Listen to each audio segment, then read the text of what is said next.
shaking his fists and da da da da da. I don't think that's not his personality now. So yeah, I don't really have any criticisms of him. The only real criticisms I have of Barack Obama is I coined him back in the day the the Hollywood president, right? I think he tried to please too many people, and that's not even a real criticism because Lord knows I've never been in that position. And I think he knew that the world was looking at him as a representative of, of black people. And that's an incredible burden because shit, I struggle with that burden every damn day. And I'm just me. I'm not the damn president of the United States. Mickey, one of the things that you said really surprised me because I actually voted, and I do agree with you. I actually voted for Obama twice, and now we sit on the opposite side of the aisle from each other.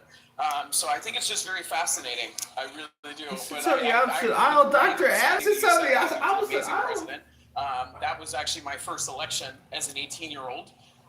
And he actually spoke to the youth. So, I mean, what you said about him being a Hollywood president in his engagement, his public speaking, and saying things that were relevant to me as a young person in America at that time, it definitely captivated me as even a young Republican, and I voted for him twice. So, young Republican voted for Obama that's super twice. Cool for Obama to be your first president. Wow. Yeah, that's super cool. So like I said, I can never take that away from him. I really can't. Like, yeah, the dude's a. From this is where I disagree with you, and with respect, right, is that Obama entered the failed American democracy, and his respect for the history of American democracy caused him to try and bring both sides together, include all American, capitulate, like literally the reason why his Supreme Court nomination didn't get put forward, right? And you're saying, hey, this failed American democracy that he failed to take advantage of, and his intention, if he had enacted it, would have been better for America. And Trump, who says, no, I'm going to take this failed democracy, I'm going to leverage every single part of it to make rich white people like me more wealthy and step on the back of the poor Americans. And I'll land with this, is that when you look at China, who in so many ways is doing so much better than America right now, in so many ways when it comes to quality of life, a benevolent dictatorship, or Obama saying, hey, I'm just going to enforce my will to make America better, which is what China does, is maybe better than Trump saying, hey, I'm going to enforce my will to make billionaires richer. If Trump is the opposite reaction to Obama, right? Is a pendulum swinging the other way? If Obama did what you're talking about, the swing, where we're at right now would be the middle. It would go so harder, even to the extreme, if Obama did what they did. He should know. Don't burn down the country and bring it to its screaming halt. That's not how you govern. That's not what you do. So let me respond to that. When Obama was voted in, so many Americans were like, oh, that guy is going to be shot so quick. Are you kidding me? A left-leaning, black man? Oh, my goodness. But Trump there was an assassination attempt on Trump before he was even elected for a second term, Arthur. So, no one's killing Trump, and he's fascistizing your country like crazy. You have military troops in your... I don't think that anybody, practically speaking, I really don't think that we are going to see a third Trump presidency. I think that we should be more concerned on the practical realities of Gavin Newsom coming into the fold. And, to be honest with you, J.D. Vance, if he ran for president against Gavin Newsom, that's a done deal. I'm a Republican and I'm saying that. That's a done deal. Gavin Newsom is quick-witted. The fact that a Republican wants a Dixiecrat to become the next president is not surprising. I personally don't care for Gavin Newsom. I really don't. But I'm looking at the practical reality of how he appeals to the public. If he can keep up with Trump, he's going to wipe the floor with J.D. Vance. That's all I'm saying. I'm saying otherwise. Politics, and you actually are more of a populist person that doesn't actually understand what's been going on, and that's why you're in the situation you're in. not do ad hominems? Can you just, did someone drop? I don't know what she's talking about, but go ahead, Cynthia. You were gonna say? Just What do you mean by ad hominems? Why don't you elaborate? and so don't talk. Listen. This stage has been real clean all day. Y'all not about to throw no shit and no mud on this stage. So cut the shit.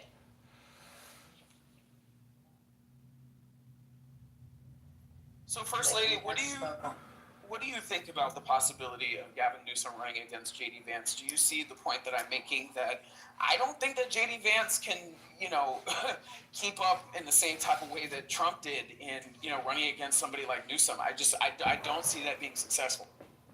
Newsom has too much weight. I don't know, cause I'm gonna tell you something. I don't think we done seen the real Vance yet. To be honest with you. The way Vance switched it up at that debate with what's that man's name, Waltz? He completely did a 360. He made that man come to him. Do you understand me? He made I do. So I don't know. I think Vance got some tricks up his sleeve. I honestly, I wouldn't want to see the fight between the two. I'm hoping that we get some fresh blood. Somebody new. I need young people. Vance unfortunately fits that young criteria. How old is Newsom? Is he in his 50s? Yeah, he's in his 50s. Yeah, he's 61. He'll be What about 61. 61. But the eyeliner, though. I mean, come on, that eyeliner. Oh, again, nobody's rooting for his eyes, but looking at Gavin Newsom being, quick-witted and staying on his toes, I don't feel like, Tim Walz has the same type of delivery. So I get where you're coming from and him making a 360, but Gavin Newsom is on his toes and he's becoming very more belligerent like Trump every single day and when I listen to him speak. So I don't know. I think that could be a very ugly fight. Vance came up with the cats and the dogs. They're eating the cats and the dogs. Yeah, he's a dirty Yeah, and then he said, well, I think it's important, Martha. I think you said you guys weren't going to action. Newsom is 58, I believe. No, I said he's going to be 61 though in 2028 though. Oh, No, gotcha, sorry. He's born the same year as me. Wait a minute. April. Oh, yeah. He's a year. April, Shauna. He's a year older than me. I'm 59. He just celebrated. He's about to celebrate his 60th. And Newsom has way too much baggage. He was born the same year as me, is why I'm confused, Shauna. I'm 58. So I see. Aren't you turning? Didn't you already turn 59? No, ma'am. You're a year behind me. Sorry. Wait till April, you're running for president? Let's go. Well, I'm the oldest here. I'm 87 I know you're years old. 87, Thank First you. Lady. Thank you. Let's go, April. We're president. Let's do this. Like, do you We're remember back when in he had April. do you guys remember when he had the debate with Ron DeSantis though? Ron DeSantis is not a good debater. No, Yeah. that was a test balloon because they basically were trying to see, well, if they took Biden out, could Newsom fill his shoes? So that's why that debate happened. Yeah. Well, DeSantis though, it's just like interesting though. It's just like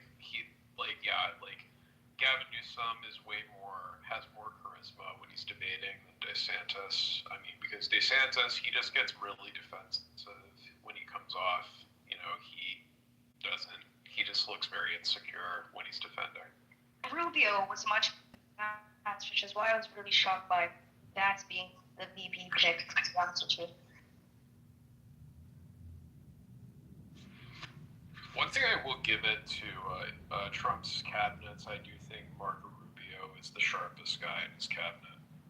That's not saying a lot when they're all like dull as butter knives. None of them are Ginsu knives. The thing I don't understand is why he chose Marco Rubio, who is like, as opposed to some guy like Ted Cruz who would lick his boots. Ted abandoned his people and then blamed it on his kids. I'm like, yo, nobody's the savage you gotta be to blame it on your kids. I mean, it's interesting. Me and Marshall both fought with each other over this because, of course, he's a Texan. particularly, and I told him that if I was a Texan, I'd be embarrassed that Ted Cruz was my senator because, I mean, the fact that he, that he let some guy call his wife ugly and now licks his boots, I mean, it shows that he doesn't have a spine and that, Texas has that person, not tough as Texas like Ted Cruz, right? I can't believe he got on that plane and went to Mexico with them people freezing. That's crazy That's work. What we're talking. That's what we're just talking about. That is absolute crazy work. And that's what I say. He blamed his daughters. I mean, he should have sent his family, but he should have definitely stayed behind. I mean, that's crazy. But that's just proof of how little Cruz is liked. Like Heidi Cruz, I'm actually a fan of Heidi Cruz. She's in wealth management. She's like a killer at Goldman Sachs. I've been around her. I was actually too shy to go up and get an introduction. You shy? I don't believe that. No, because I mean, like, I would have loved to have been like she's awesome sauce in her arena. She really is. She's well respected. I don't know how she's with somebody like Cruz, but they live in River Oaks, which is quite an esteemed part of Houston. So for a person to leak those text messages, I was dying laughing because that means in their group that they're not even liked because those messages were leaked internally. That was a group chat. And I was just like, how embarrassing for them because now they got to figure out who leaked the damn text messages. And I don't know how Cruz keeps getting elected, to be perfectly honest. Everybody hates him. I don't know a single person that actually likes Ted Cruz, even ones that vote for him. Nobody can stand him. What's the name of guy? What was the one white guy that almost beat him? Beto. Beto, yeah. Beto almost beat him. That's true. It's almost a tragedy because, like, Beto O'Rourke, I kind of like out of all the Democrats, but yeah. I like Beto too, but remember, Texas is unusual. It's a red state with major blue cities, and it's the rural Hispanics that keep voting in. They vote Republican because they're Catholic and they don't believe in abortion or LGBTQ, and they're the only ones that keep Texas red. I'm pretty sure most of Texas is Baptist as far as religious demographics go. I don't know if anybody's going out and interviewing the rural Hispanics, but a lot of them are Catholic. They're not Baptist. Well, I mean, like near the border, but like most of Texas, like, I mean, I think Dallas and Fort Worth area, most of it's Baptist, as well as like Houston. I'm pretty sure a good portion of Austin, but like the only place I can think would be like Catholic would be like Corpus Christi, San Antonio, and of course El Paso.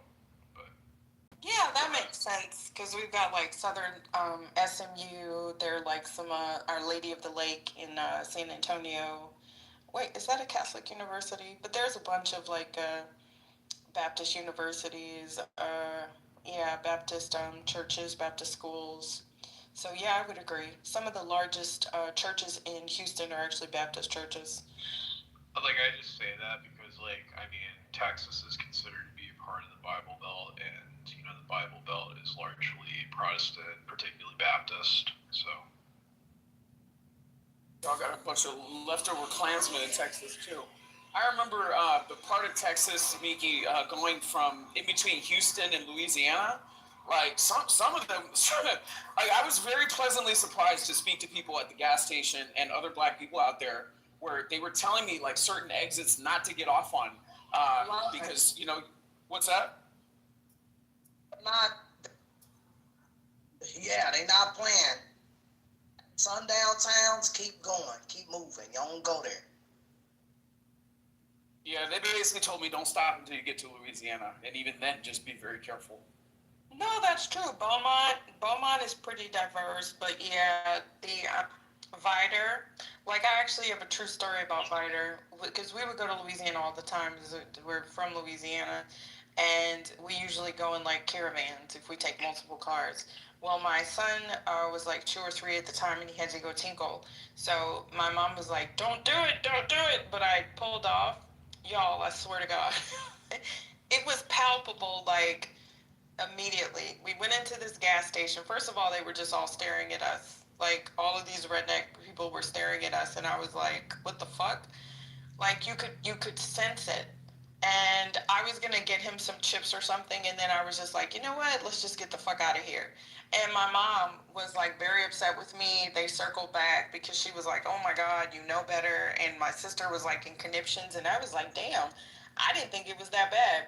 You don't even see black people like working at like McDonald's and Whataburger and stuff like that. So Viter is also where they drug uh, James Byrd, that man that they unfortunately drug from the back of the truck.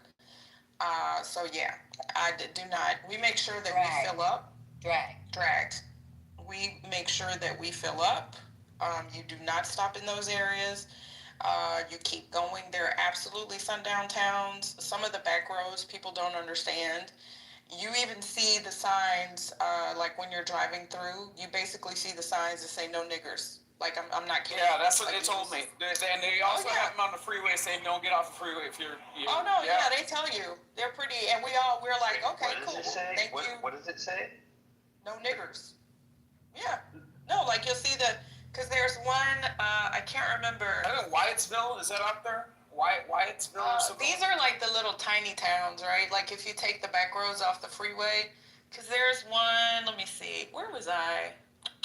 With some crazy person that, we came from Texas City, which is near Galveston, but we didn't take the freeway because there's like some big ass Home Depot that's like,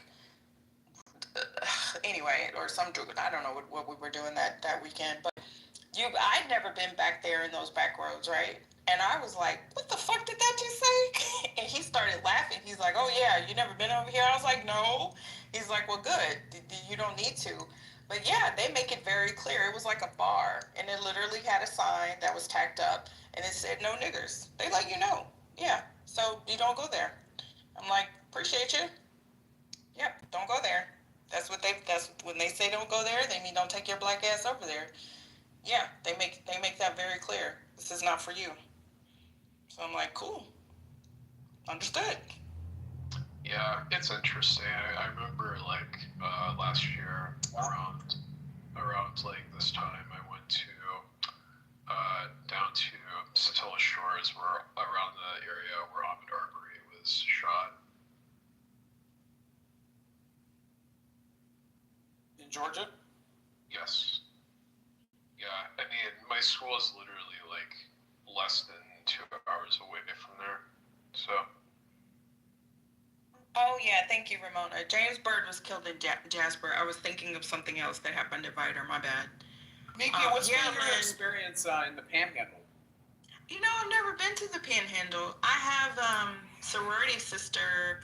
I went to Texas A&M, so there were a lot of kids that came from the Panhandle. I haven't really heard a lot about racism because people don't realize Texas is extremely diverse. Houston is probably one of the most diverse cities in the country. Like, I read a stat about Houston Community College, that they're pretty much people from every single country represented. Like Houston, we have Hispanics, we're little Legos because we have a lot of Nigerians, we have a lot of Africans, we have a very robust Chinatown, we have people from the Middle East, we're also oil and gas, so we have people from just about everywhere, right? But from the Panhandle, there's a lot of Hispanics. I haven't heard anything. I think the closest I've been is like, I had to go for a sorority thing to Waco because we went to Baylor. That's about that's about as far as I've been. I've never been to Lubbock. Did I ever go to Texas Tech? No, I never been to Lubbock. I never been no. So yeah, but I haven't heard anything. But I know people from all over the states, and I don't really get that anything is like bad. In my opinion. Let me ask you something. How do you identify? Do you identify as a Native American? No, I mean I'm black. My culture. Or how would you do you identify yourself as like indigenous to the United States? I mean, a part of me, I'm a Louisiana Creole, so part of my culture, by identity, we are African, are African American. We are we are black. It's culture. So but part of my lineage, yes, is African, Native American, French, and Spanish. I have my great grandfather was 100% Native. There are other people that I can identify going back for generations. Like 99% of my family is still in southern Louisiana. Like they haven't migrated. Maybe they've gone to Baton Rouge, maybe they've gone to New Orleans, maybe they've gone to Houston, but they ain't gone nowhere. They're still there, which is why you still have to bring when you start dating, you literally have to bring the person that you're dating to the elders in the family so they can go down your family tree to make sure that you're not too closely related. That's how bad it is. It's kind of funny, actually. Well, let me ask this. Okay, so when you talk about the sundown town thing, and that's a very interesting, family history that you have. I actually have roots in Alabama. I think I might have some people in Texas too, but I gotta do some research on it. But if we talk about the sundown town thing, um, let me ask you, what have you ever? I mean, like, how did it? What is this thing about this sundown town stuff? Because I know in recent times, like in the last year or two, I keep saying that this sundown town stuff like trending. And my dad actually grew up in the Jim Crow South, so he, in Birmingham, Alabama, in the '60s. So I'm very familiar with that whole culture and stuff down there. But I just find it curious that in 2025, you have this thing now, this trending thing where people talk about this sundown town stuff. And I'm like, where the fuck did this shit come from? Was it an Instagram thing? Did it start on YouTube? Why they start talking this shit all of us? Have you ever heard of Colorado City, Utah? This is a perfect example. Miki, have you ever heard of it? Colorado City, Utah. But y'all know sundown towns are not new. I just don't think they've ever really been discussed because, it's just a sundown town, especially in the South. Like, it's a sundown town. What you gonna do? I'd like to add to that too, if I can. There's most of that stuff happened. You gotta go back to like the 30s, 40s. Most of it was out of the Midwest and certain parts or areas or cities where they really had to. I wouldn't say had to, but one of the things that came out of it was that they were basically dictating where black people and people of color were always dictated where to go. I think in the South, you've always had certain areas where people could kind of, there was definitely some segregation, but for the North, it was also about when black people were moving into industrialized areas, anything that was either industrialized or near or not far from those things, you had towns that put up laws that basically was telling, literally saying you can't be in a park. If you go to Dearborn, Michigan, for example, now Dearborn's not a sundown town, but they did have laws back in its day that where black people couldn't be in a park after a certain time. The reasoning behind this was, the whole stereotype of if you're a black, you must be bringing crime, you must be bringing something, you must be doing something nefarious. We don't want you in any places where we can't see you, etc. And you have towns out in the Midwest. There's one called Martinsville in Indiana. They had a woman that was attacked and killed back in, I think it was like 1966. It was at least 1960s. Huge, place where black people were drawn out, not welcome, and this went on even after the sundown laws were eliminated. You still had a lot of this attitude, and you would hear and see this stuff all the time. My mom, same story that I think it was Reform that talked about this with Vector, Texas.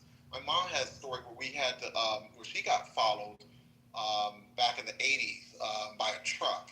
And I didn't realize that I vaguely remember as a kid, but she told me later on part of that was that sort of, the intimidation thing. It's not an Instagram thing at all. I think the reason why it's gained, now I'll say this, I think the reason why you're hearing about it more, I think what Reform has said, part of it is that, people are talking a little bit more. And then on top of that, you have some towns which had that reputation trying to not so much eliminate, I guess for lack of a better term, eliminate or try to move on from it. But they realize that having a diverse community is attractive.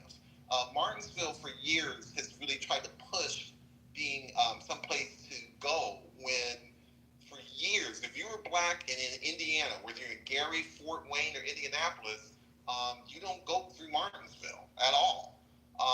So it's something. There are towns in Illinois. I think Anna, Illinois. Ain't no niggas allowed. Excuse the language. That was what the meaning was at the time. They've tried to overturn their past, and the reason why I think you're hearing about it is that in doing so, in some cases, people are trying to almost whitewash what it was, and it's kind of hard to sell yourself as a town or place to live in when the country is much more diverse. You have a generation that's more attuned to diversity, and you know nobody wants to live in some place where people are where you have to be in fear of somebody doing something out of intimidation. So I hope that helps out a little bit. Yeah, so I put something in the chat about Vidor, Texas, Vidor. So it was a stronghold for the Ku Klux Klan. So black people were historically told to leave after sunset. So this was just desegregation in the 90s. They had a court order forcing the desegregation of public housing. The 90s. Mm-hmm. So you do not fuck with Vidor. I'm giving y'all a public service announcement. So I got some questions wants to say. Yep. So I'm just let's see here. Vidor is some residents are trying to change it, but the black population is less than 1%. They are very brave for staying in Vidor. Because no fucking way. And their population is about less than 10,000. So, wait a minute. So how many black people live there? I mean, how many black people live there? Less than 1%. That's where Less than 1%. Yeah, that's where Trent lives. Are you serious? No, he does not live at the Vidor or whatever the hell it is. Yeah, I think Trent lives in the Panhandle. But it's Vidor, Vidor. So yeah, there are some downtowns. Hey, mister, I just want to I have a question. Wait, 1 second. I wasn't finished with my question. So, like, what type of race are these people? What are they? What would you consider them? Black Asian. I mean, they're white. They're white. Right. I mean, they're white, but like, are they redneck white? Are they? That's the thing, First Lady. Like this, Texas is just country, right? A lot of these sundown towns are just country, so they're very rural, right? They're small towns. So you have your mix of, just. So they really don't like black people? I mean, like they really like. No, they don't fuck with black people at all. We can't have a conversation. I mean, you could try. But this is like those get areas. The president of Vidor on the phone for me, please. Thank you. Now, those areas that were KKK areas like Vidor. I mean, those people. Yeah, you know what? And it's honestly not even worth it. I'm straight. You know what? I appreciate the notice because they don't give a fuck. They hate black people. And yeah, they have no problems letting you know. Or do they hate all kind of people outside of them, or it's just blacks? I mean, the KKK. People don't remember the KKK was actually created against Jewish people. So think about like the most extreme. I wouldn't even say they're white supremacists. They're just racist as fuck. The most extreme version of a racist that you could think about. So yeah, Dr. AG put they hate all non-white people. Yeah, and they're not gonna march. They're not gonna go. They just don't fuck with us. And I'm like, you know what? Thank you. Okay, I got it. Memo received. I'm not trying to change you. But you don't like that particular race. Okay, last question. So could you buy gas before the sundown? Yeah, like no. So the sundown town warning is we barely gonna tolerate you, but don't you let us catch your black ass here after dark because Gotcha. we're gonna fuck you up. Mhm. Yeah. It's true. First So, lady, yeah. we went through a town in Missouri in the 90s. My husband was stationed at Fort Leonard Wood, which we call Fort Lofton Wood. Misery. It's misery. We went to help a girl. She was a classmate of mine. She had driven her car off the road, got hooked up on a stump or something anyway. My husband went in his truck to pull her out. And we parked, and he was hooking her car up to the truck, getting ready to pull her out. And this dude came down the hill from his house, white man. And he was hollering, waving his hat like, are we having trouble or whatnot? And my husband came around the side of the truck from the back. This man saw him and turned and took off at a dead run back to his house. And not 10 minutes later, it was a convoy of good old boys in their pickup trucks and their guns. And I was like, we are done. We're dead. It's over. April, do you mind saying what state this took place in? This was in Missouri back in the 90s. Yeah. Missouri's bad. It's really bad. There's a And her husband. Yeah. Missouri has a lot of racial tension. Have y'all ever seen that documentary on Let April finish. I was telling my husband what happened, and he's just like acting like it's another day. He just continued doing what he was doing. Got the girl's car out, took it to her house. We sat down, had some tea with her, and then we went to back to it's a small town, back to there. He was putting gas in the truck.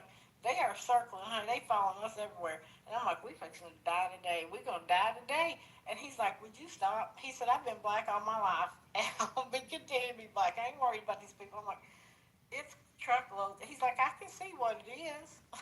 He got back in this truck. And they escorted us all the way back to Fort Leonard Wood. All the way. Broad fucking daylight. Okay? All right, now, So if I could say this, if I could say this. Okay, so if I could say this, because when I hear this story, all right, it doesn't sound like the people were being hostile to you guys. It sounds like get the fuck out of here. Guns? Are you okay? This is just what it sounds like to me. Okay, it sounds like the gentleman saw you guys. Somebody banging your wife and you were saying that. Sounds like he saw that y'all wasn't from the area, y'all needed help. And when then these guns came, okay, With did their you? guns. And they Okay, you said they had guns. Well, in rural areas, most people have guns in rural areas. That's not an uncommon thing. She wasn't. Yeah, April, I'm from this is the country. I'm from the country. I know when people come to help, what they look like. Can you hear my accent? I'm from the country. I know. Okay, look, but what I'm saying is this. What I'm saying, sir. We don't need you to try to explain this. Like, we understand. April I'm is not also here for that. white. What I'm saying is you don't have to be here for it. What are you talking about? What are you talking Mickey, about? I have a question for April, unrelated to this, because she did mention that she's from Missouri. April, I'm not have you from heard? Missouri. Oh, okay. You were in. No. Oh, okay. Do you live? Oh, got it. Have you guys heard of the military spouse? Or my husband's retired. We moved everywhere. We live in Alaska. Got it. Have you guys ever heard of the Pruitt-Igoe Project, Miki? What is that? The Pruitt-Igoe Project was a project housing in St. Louis, Missouri, where they were trying to basically push black people into a development that turned into a crime epicenter, and even the police that they stationed there had to close their offices and flee. It's a very, very devastating story in black history in Missouri. So I get it, dude, but you guys just kind of pushed me all the way off because I was trying to wait. This is fucking Clubhouse. Please don't activate me, sir, because I don't give a good goddamn. Don't come up on this stage in this room trying to demand a voice because nobody's paying us. All right, and I'm not fucking give a damn. I'm not demanding anything. We've moved on. This is not a room for content. We don't give a fuck. Okay? God damn. Doctor, I'm sorry, First Lady. I've been good all day. You should be very Yes, proud of me. You had, and even then, I know you had some restraint there. So Thank yeah. you. I think I did. I know. I heard it. I heard the restraint. I heard it all in your voice. But thank you. Can you put that in the chat, Adams? Because I've never heard of that. When did that happen? I believe it was in the 1960s. I mean, one day we're going to have the conversation about forced segregation in some areas and how. I'm sorry, it was in the 50s. Oh, goodness gracious. Hey, Dr. AG Oh, said but Dr. 55, 54, 55. Oh, thank you, because I would have totally screwed up that name. Pruitt Ego. Let me go look it up. Thank you for bringing. Yeah, I just put it in the chat. I watched a documentary on it. I think it's on Netflix. Sorry, lady. I didn't mean to cut you off. No. Yeah, it's a series on Netflix, and it interviewed people who live there. It talked about just the generational trauma of how it created. The intention of what they were trying to do, or what they played it off to the public, was just trying to give people a community-centered environment that was fostered, on subsidies, and it basically just turned into a model where people saw a rise of crime. People felt segregated from the rest of the community around them, and it almost created an ecosystem to where it was like crabs in the barrel, as many people colloquially say. So it was a disaster. It devastated families, and it actually is something that a lot of people take into consideration with the multi-family affordable housing model today. So that's kind of the reason why you have tax credit properties, where they try to blend families that are in need in, middle or upper, middle income, housing communities. So yeah, it was actually a really impactful learning lesson to American urban development.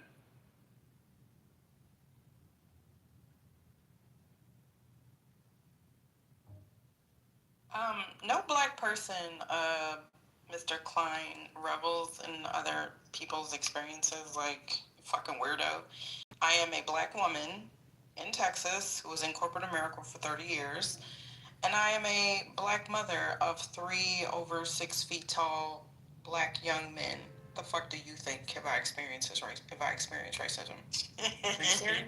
Are you serious right now? And I am. Why do you pay No, I'm okay though, and I am an outspoken black woman who very much assists with my community. So, are you serious? Very much so. She does. Ciao. So let me ask you this: do y'all think that this can happen again? I mean, based off of the direction that we're going in. Yes. I mean, do people want to get segregated? Yes, again? it's already happening. If you look at Los Angeles, Miki and Lady, the subsidized supportive housing model is creating little Pruitt-Igoe projects around Los Angeles. So a lot of these luxury developers where people weren't paying rent during the pandemic, and they had projects that were, already in development that were supposed to be introduced into the market rate inventory. A lot of those developers have had to eat their ass and take city subsidies and turn those into supportive housing units. So, I mean, the same thing is happening again, lady. If you look at places around MacArthur Park, places in mid-city, around Hancock Park, which are beautiful, thriving areas that have had enough, trauma, in terms of the crime rates, ballooning up and down. And now families are finally starting to renovate homes and make it more of a livable suburban-like setting. So it is happening again. And I think a lot of people need to pay attention to it. You're moving a bunch of homeless people into luxury apartments and giving them services that aren't really helping them. And they're continuing to engage in drug use. They're continuing to engage in alcoholism, and it's not directly fixing the issue. So yes, it is going to happen again. I mean, LA is just so. We were earlier talking about. Someone thought that like maybe an example for why the narrative is against migrants is because it's a housing issue, right? And I don't agree with that, but I mean, Los Angeles is just, California is just one of those weird places to me, same as New York. I just don't understand that it's so incredibly, ridiculously expensive, like just insanely expensive. I think I read read a quote, and I've said this before a couple of years ago, that like New York and California accounted for like over 50% of the real estate prices or the valuations in the country. Like, yeah, Miki, up the hill from where I live, there's like 5 or 6 homes that are on the market right now for over $100 million. Like it's insane. So the rental prices are going to take those values into consideration when you look at the people who are able to pay these housing prices. So yes, it's going through the roof. I mean, a 2-bedroom in a decent neighborhood in proximity to a decent school in this area is going to cost you anywhere from $3,500 a month to $4,000 a month. yeah, see, I don't understand that. That's why y'all need to stay out of my city. Oh, it's even worse up there. And if you look at the We've got qualification, the highest rents in the country now. if you look at the qualification standards, Shauna and Miki, it's insane. You have to make anywhere from 2.5 to 3 times the rent. So if you're looking at family, okay, of 3 or even 4 in Los Angeles, you have to make damn near $200,000 a year to be able to live in an area, in an apartment as a renter. Okay, just to be able to qualify for a unit. It is a problem. That's why so many people sit in traffic. People are going to places like Valencia, Orange County, Riverside. Like, everybody laughs about that high-speed rail. Even as a Republican, I'm like, okay, well, high-speed rail is going to bring families together. You know, the dad who's working a job in downtown LA is going to be able to be home on time for his kid's soccer game in Riverside County. So then I think what you're saying is the segregation is more about classism. It sounds like to me, because if you can't afford it, you just can't afford it, and it doesn't seem like it's about the color. Whereas in these other places, when I'm thinking about segregation, I'm thinking about segregation based off of, the color of your skin. So I've never experienced any of these things so far as in the sundown thingy. I've never been to a town like that. I don't want to be there, so I'm going to stay away. You guys tell me where it is. I'm not going. I'm okay. I don't have to go play around with the geese to find out what the gander got. You know what I mean? Like, I'm good with that. No, I'm with you, First Lady. Like, when I was younger, I thought it was like, part of a mission to, we must fight this and we must fight that, and there must be acceptance. And I remember I was in a year of high school in a small town, and I was like, people have died for the right, because they still had segregated proms. They had a black prom and they had a white prom, and some of my older relatives had to take me aside because they were like, baby girl, this is how things are done here. And some of us wanted that way. They didn't want to have a prom. They didn't want to have a mixed prom. They wanted to play their own music. And I remember I was like 16, and I was just like, but you can't have it that way, because I come from Houston, and they were just like, if you don't sit your big city ass down and leave us the fuck alone, like, don't come over here and try to march. Mississippi was like that until maybe 20 years ago, if that. All I'm saying, some of those areas. Oh, go ahead first. No, I was just saying that Mississippi stayed like that so far as like the prom and everything. I think they merged. I want to say I saw a documentary that was something recent. It wasn't like they've been doing it. Mississippi kept that stuff separated as well. Yeah, this was Southern Louisiana. Shout out to Opelousas and Lafayette. Yep, and they were like, ma'am, this is okay. We're fine.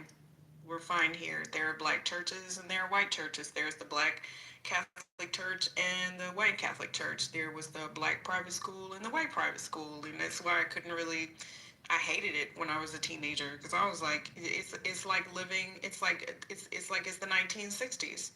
I honestly don't think it's changed that much when I go home. To be perfectly honest, it hasn't. Probably never will. I think, if I can add to this too, I think I mentioned about the book from James Loden on Sundown Towns, and I think the towns that made a transition, they had different things going for it. Like, I didn't know this growing up, but Valparaiso, Indiana, which is about at least a half hour from where I am, from Gary, did not know that was a sundown town at one point. And the irony of it is that the mayor, Richard Hatcher, if I remember correctly, I want to say he was either I think he operated in Valparaiso at one point. I'm not sure if he was born there, what have you, but I'd have to double check that. I keep getting that confused with Michigan City. But the point is that some towns were able to shed it because they found, not that they actively did it, but it took a number of things to kind of make the shift. Like for Valparaiso, there's a university there. And it took a while for that university, as that university kind of grew. It's not as big as Purdue or Indiana University, but it grew enough where if you have a university, you attract students, you attract people that are not necessarily, to be polite, they're not necessarily thinking about, this is our area and we don't want you in here.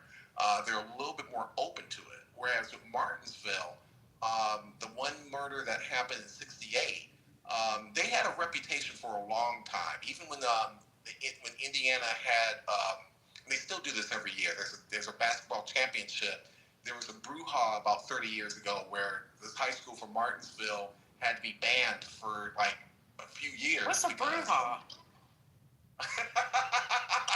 That brouhaha, yeah. I'm just trying to throw a word in. It's fight. It was controversial because their basketball team, for whatever reason, went after the kids in Carmel. Carmel in Indiana is a very, very highly affluent suburb, but it's also very, very diverse. And they were going after some of the students of color, and it got ugly enough where the whole school was banned out of the high school championship system. And that's a big deal for Indiana. It's a source of pride for a town to play in the state championships. And I'll say this now, Land, real quickly. Even one of my friends, I had to talk a friend out of taking a job in Martinsville. They weren't telling him that. They told him it was a suburb of Indianapolis. When Martinsville, that's like to give you the analogy, that's like telling somebody that San Diego is a suburb of Los Angeles. It's in the area for Indianapolis, but it's not that close.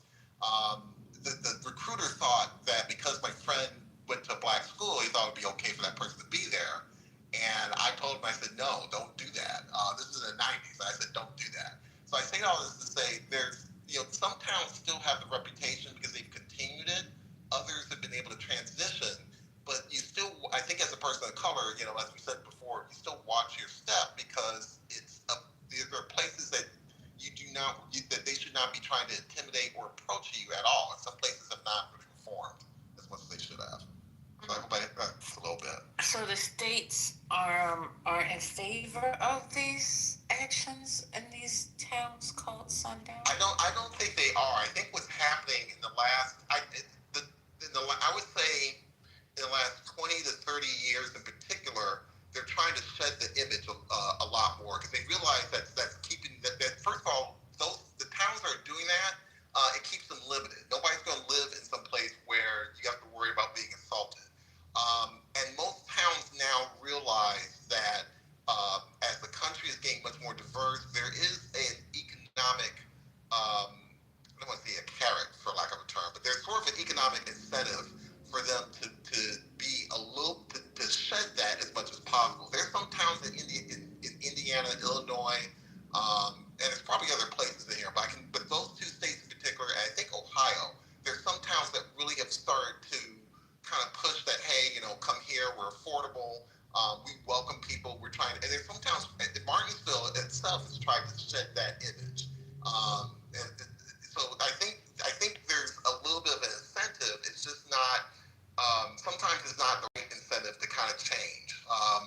It's sort of a catch-22 where, the towns know they need to change. It's not a great incentive, but it's an incentive. And I think that's all that they have, because some of these towns are sort of isolated. They're not really near a suburb or even let alone a city to really draw people in.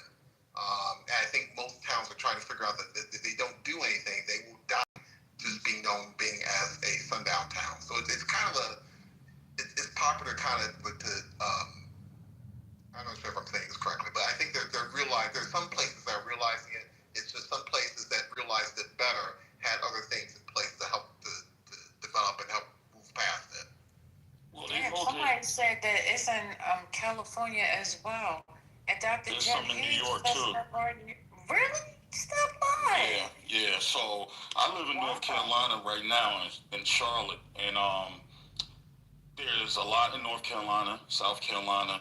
There's a lot in Virginia. There's a lot in Georgia and all that. And a lot of times when y'all traveling down 85 and 95 and all that, a lot of people are not paying attention, but you can see the changes. If you're going down 77, especially in the rural, because most sundown towns are in rural areas where all the people grew up together.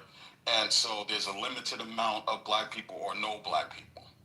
And the reason why sundown towns is a problem is because they can't get money off of tourism or people coming through for gas and stuff like that when they're trying to, they don't want this type of race to come through the area. That's slowing down the amount of money that they can use to build up the area. But some people are okay with that. They're okay with their, having their land and fishing and farming and doing all their, rural stuff or country stuff, whatever the term is. As far as New York, the reason why I found that out before I moved to the South, I grew up in New York. I grew up in Westchester County, right outside of the city. And so once I got a car, I was everywhere.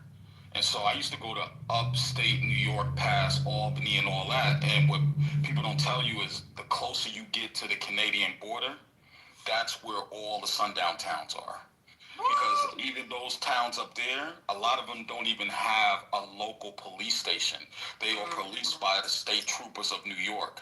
And so I met a girl in college, I was in college like for a couple semesters or whatever, and I met a girl in college, and she was cool. We wasn't, she was white, we wasn't dating or nothing, but she was cool with all the black guys, her and her friends. And so we went to a place called Malone. And Malone is upstate New York. And when we got into that town to go visit them, we got chased by a truck full of white people. Okay? But it was dark. We came out there in the dark. We got chased by a truck full of white people. And maybe right before that happened, we got pulled over and searched by a state trooper. And they asked us, what are we doing up in this area? Right? We go there, we hang out with them, we spend the night there. Once we get past the whole part, we going back home to Hudson Valley. And as soon as we get, and this is during the day going back, as soon as we were driving, state trooper pulled us over again. Got us out the car. Yeah. Like if my mom would have knew it back then, she would have, you know what I'm saying? But I had a car, I was feeling myself, I was all over the place. And they searched our car. And they found I was working like part-time at UPS, so I had all the blades in there, all the box cutters in the glove compartment. They found all of those. So they were like, either you give us all the box cutters or you're going to jail. And then I got mad. I'm like, why do you keep stopping us? It's like, well, we stop a lot of people to make sure they're not trafficking drugs out of here because this is what they do. They come through Canada and they're bringing drugs into New York. And so, so that's why I came up, because I always be in this room and it's good conversations. But I just wanted to let y'all know that sundown towns don't only exist in the South or in the Midwest. They're actually in the Northeast. Wow. Okay. All right. Well, this is crazy. Dr. Jen said something over here. She said that even the restaurants won't serve you over in Indiana. Wow, that's crazy. So how would you know? Like, do they put the signs on the door? That would. Y'all playing with me? What's going on? You gotta really pay attention. Like you can see the changes. Like I went to Louisville, Kentucky, where I went to was, I guess, like I was on the border of Louisville, Kentucky, Indiana. I didn't know that Indiana was right there, and it's three different states that is like right there at Louisville, Kentucky. And out on the way there, when you get in Kentucky, you can see it. Like you can see so when you need gas and stuff, I'm driving and I do music, so I'm going from state to state. And if I see things start changing, or it look a little bit different, or it look like it's not really city-like or suburban-like that is up to code, I don't pull in. Kind of like on that show Game of Thrones where they say it is known, First Lady. I lived in Texas and grew up in Louisiana, and there's just places you just don't go. Especially when I was growing up, where I did, because most of my friends were black people. And so I had a lovely moniker they liked to call me, and it followed you into towns like that too. So even we weren't safe to go in there. For real. And then when I was dating my girlfriend, because I had a girlfriend for 7.5 years, I lived in Livingston, Texas. I had to go drop some paperwork off for my child care because I was getting help with child care so we could work. And that fucking office was in Jasper.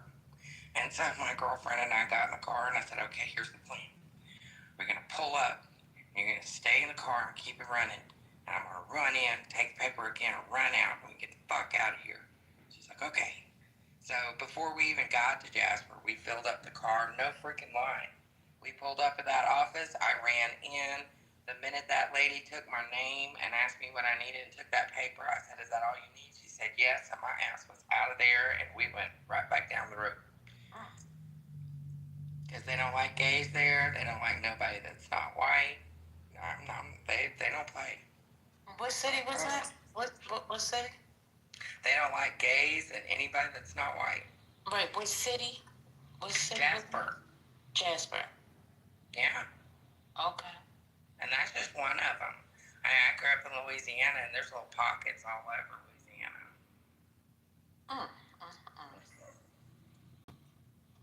It is known. I wonder why people born like that. That's crazy. It's just in the blood. Like it's just it's just some of those families have been that way. It's their environment. Yeah. And most all of them are also in red states, so it's not like they're getting a whole fuck ton of pushback. I grew up with a racist family, of course. I came from Kentucky back in the hills, of course. Racist. But oh my goodness, I just can't imagine that level of hate in this time. You don't like somebody because of the color of their skin is crazy to me. It's just. This is America. That's why I live over here in Nevada. It's not the best, but it is better. That's all. I mean, even First Lady, California got some crazy racist folks in places. That's what they saying in the chat. I'm like, in the mountains, got some crazy hillbilly white folks. I mean, it's always been on black people to be so accepting, right? And a lot of black people are pushing back against that. Like, I have family members that have in their wills, similar to what I've seen from other people professionally, that if they don't marry a black person, then they're not going to inherit. Because a lot of wealthy white people have done that for generations. So, I mean, it's like, I'm just, it's like be overt with it, because I just don't think it's my responsibility to convince anybody to accept me because I'm black. Fuck you. Go on about your business. And I'll go on about mine. Like, it is what it is. The good thing about those areas, though, is that most of them, you can carry your own gun. Oh, Lord. Yeah. I know I knew you were going to say that, but it's just, like in New York, you can't carry your gun. You know what I'm saying? But down there in those areas, Kentucky, Tennessee, all that, you can carry a gun. So technically, you can carry a gun, anybody. People just want to open carry and show people, but you can hide a weapon, and No, I'm just saying it's legal to carry a gun in Kentucky and Tennessee and those places, North Carolina, but it's not legal in New York. But most people who have a gun don't have it properly registered anyway. That's what I'm saying. Man, I was so bummed out. I wanted to one day move to Ramona, California, because, my name's Ramona. I thought that would be groovy as hell. Miss First Lady, the folk lives in Ramona, California? Oh. A bunch of old-ass white retired folks. Okay. That That ain't for me. Retired folks are fun. That's not for me though. They go swimming all day long. They call themselves doing aerobics. Call the They eat police on Jell-O. black people when they see them walking through the neighborhood. Exactly. I can't be doing I that. call the y'all. police on them too. What's Let me going on? listen to that shit.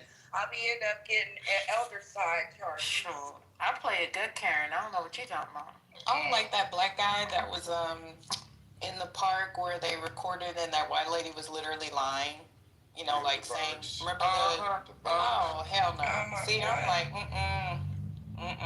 What was she saying? That was Central Park, I think, actually. Yeah, she was lying. She was basically doing the, yeah. Oh, y'all tell the story from the man. Those white women are weird as fuck. I don't even get them bitches. I don't know what happened to them. I think he was just walking his dog, right? No, you go ahead. I was just saying that I was just backing you up that he was walking his dog or some shit. I think she had the dog. Did he have a dog or he was just in the park? Or maybe her dog bit him. It was something like. But she's just doing the bird watching and she had the dog on. Yeah, and then she started like, I'm going to call them and tell them that you did this to me, and then she started performing. But he was taping the whole thing. Oh, snap. Did they get her for falsifying her? Yep. And she. Good. And guess what? The crazy thing was, and you could back me up if I'm wrong, but I think she was the head of like the New York division of the medical joint. Like No, I think she was at a finance place. But what happened was, so it was in 2020. It was Christian Cooper, a black bird watcher, and Amy Cooper, who was a Karen. Christian Cooper asked her to leash her dog. Amy Cooper called 911 and falsely claimed that an African American man was threatening her. And the crazy thing is, like, she was telling him that she was going to, and she knew it. She knew that calling the police and saying these things, you know, could basically threaten his life. So she did it in retaliation. That's the crazy part. Like, you know, she was basically telling him, I have this power over you, and you did something that I don't like. How dare you speak to me in this manner or tell me this? And I am basically going to call and I'm going to get the police here. And she told them that, you know, an African American man was harassing her and threatening her. And she did the whole voice thing. Did y'all watch the video? It was fucking insane. Like, she did it. Yeah. Yeah. And it was like, bro. Wow. And of course, he did the same. And he's a good guy, but I was pissed because he didn't go in on her. He carried it with grace. He didn't want to press fucking charges, which pissed me off even more. Like, bruh, you could have been fucking killed. Yeah, but he was like, you know, taking the high road and and whatever. Pissing everybody off. Yes. But she ended up And getting I was fired like, from her what? job, though. You could have fucking been killed. And she's still playing victim, talking about, I live in fear every day. Bitch, please. You did. Ooh, child. Well, yeah, she started fake crying and everything. It was crazy. She apologized at some point, but the damage was done already. She had got like fired and all that shit. So then she started trying to apologize, like it wasn't nothing, whatever. And they're like, well, we have you on camera. You were performing, like he was taping the whole thing from the part when she said she was going to do it. So she was done. That was black social media. In the chat. They're so fucking delusional, man. That's okay. I think it's pretty funny to assume that nobody in this room has seen a KKK robe because you're wrong. And I've not been blind my whole life. And I grew up in rural Louisiana, so bet your ass I've seen a white robe and a hood, a few of them, in fact. So, yeah, there are people here, and I'm 48, so I've been here long enough on this earth to have witnessed some crazy ass shit. And growing up in the South, you do see robes. So, you know, you guys might want to think about what you're typing in the chat before you type. And actually, it's more dangerous now because they're in plain clothes. They just came through Charlotte in plain clothes, like just recently, about the lady from Ukraine getting killed on the transit thing. So they're walking around in plain clothes. That makes it even more dangerous. That's the thing people have been complaining about with ICE. I believe the man who was pulled over drunk, we talked about last week, who claimed to be ICE, ended up not being ICE after all. He was just impersonating. And I'll be damned if I'm stopping for any of them that don't. No, they shouldn't be allowed to do that. They should have to show their face. They should have to tell you who they are, show a badge number. No, we're not getting dragged out nowhere. Thrown in something else. There's too many crazy people out here. Well, I just want y'all to know that it is. Oh my goodness! Wait a minute. Is that 1, 2? Let me get my glasses on. I don't have. It says 12:18. It is 12:18 a.m. right here, Eastern Standard Time. Tomorrow we will be doing the 107 days, if I haven't already told you. But we will continue to listen to 107 Days with Kamala Harris. I believe we're on like the 32nd day to the election. So we're going to go ahead and finish that up tomorrow. Please join us for that discussion.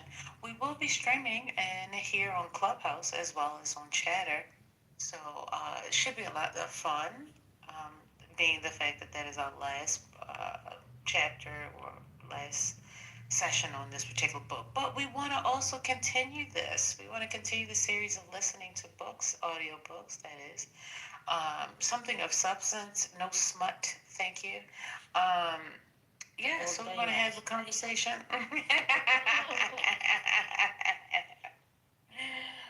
Oh, I guess we can read one of yours. We can make it spicy. All We can my do that on stuff Friday. ain't smut. I would never tell y'all my smut name. Never. I'm just saying, on a Friday, maybe we can listen to something. Some we don't need to know the author. Huh? Some Zane. Zane's still writing? Is he? I think so. I want to say I think so. Anybody watch that TV show on HBO? Man, I used to love that series. That series is good. That's a mess. I haven't seen a KKK robe, but I did see a cross, a big ass, like 12-foot cross, driving to Shreveport from Houston. And it was like 3 in the morning and it scared the fuck out of me. A big ass fucking cross in the front yard. And I was like, holy shit. One of my foster parents was in the KKK. What? Yeah. Wow. So not only did I see them once, but every time I opened their closet. They had the heavy robes. So have y'all ever heard of Ann Atwater before? You know who Ann Atwater is? That sounds familiar. She's the lady that worked with the head of the KKK back in the late 70s, early 80s. When David Duke first took over, or? I don't know if David Duke. So. But all I know is that she's a black woman, and they worked together eventually, and they were able to end segregation in some of the areas of schools in Mississippi. Yeah, she worked with one guy. I remember I just read something about it. She worked one-on-one with one person, and he came around. But the KKK did a march in College Station when I was in school. And that was Durham, First Lady. It was North Carolina. North Carolina, okay. Durham, yeah. They had a movie about her. And Taraji P. Henson played in it. Wow. Yeah. You can tell a black person that you're not racist, and then they won't believe you. What? Well, because it's not something you see. Is that Mr. Klein? Oh, Mr. Klein, you made it on stage. Oh, I thought that was our resident black person. Oh, I didn't know he was white. Let him talk. Okay, go ahead. Well, you know what? We can have some content for a little Master while. of ceremony. Go ahead, Mr. MC. If we really care about racism, then we can't just advocate for your own race. You have to advocate for the abolishment of racism and other races, right? So, what about the plight of Asian people, the plight of other countries that are marginalized people? that's when I think about people that really care about it. It's you can advocate for other people, other than yourself. So I'm white, and that's just never guess. something that you never. I mean, I'm blind and I got Who do you advocate for? Well, I say hey, I'm white, but I've never taken a test. You know what I mean? As far as like, You never taken a test? What are you talking about? He said, or like a race test. You know what I mean? Oh my. So maybe I might not be. I don't know. well, where do you buy it from? CVS or Walgreens? Where do you get the race test on? Well, I think you can get a. Please tell me you're talking about ancestry. Yeah, ancestry. Oh, thank you, Jeebus. Well, what do your parents look like? You don't know if you're white? Well, they're white. Yeah. Okay. So where did you come from? Not all white people are the same. It's like 50 Shades of Grey. I mean, but are you Native American? No. Then do you know where your ancestors Well, came from? you don't sound like white tea-ish. Because unless you're Native American, then you're not. How many generations have y'all been American? Are you full white? Since Ellis Island. So, he's full on. So like 135%. He ain't no fool. 135 years. He don't sound You full. gotta be trolling. He is. Now, what's the country of origin if y'all came He from don't sound Ellis Island? fully. He don't sound Lily. I'll say that. Yeah, he not Lily. I mean, but there is no white in America unless you're like an immigrant from somebody else. Because I'm Scottish, you've been here and so so many hundred years. there's white when you're Scottish, Mickey. I mean, yeah, but y'all are diluted blood in America. That's why. And now I'm saying this as a Louisiana Creole. Like, we are authentically French and Spanish. Like, white Americans are just as mixed baskets as black people. That is Jamaican. That's not. So before isn't Creole? Creole is brown. So one Creole is not necessarily brown. Creole, you've got. And I am the absolute white mutt, okay? I will tell you that now. Northwest European French, thank you. So before you guys get off track here, so Creole can mean two things, right? There's Louisiana Creole. Y'all ain't even white. But that's what I'm saying. The further back you go in generations, you have more and more and more people.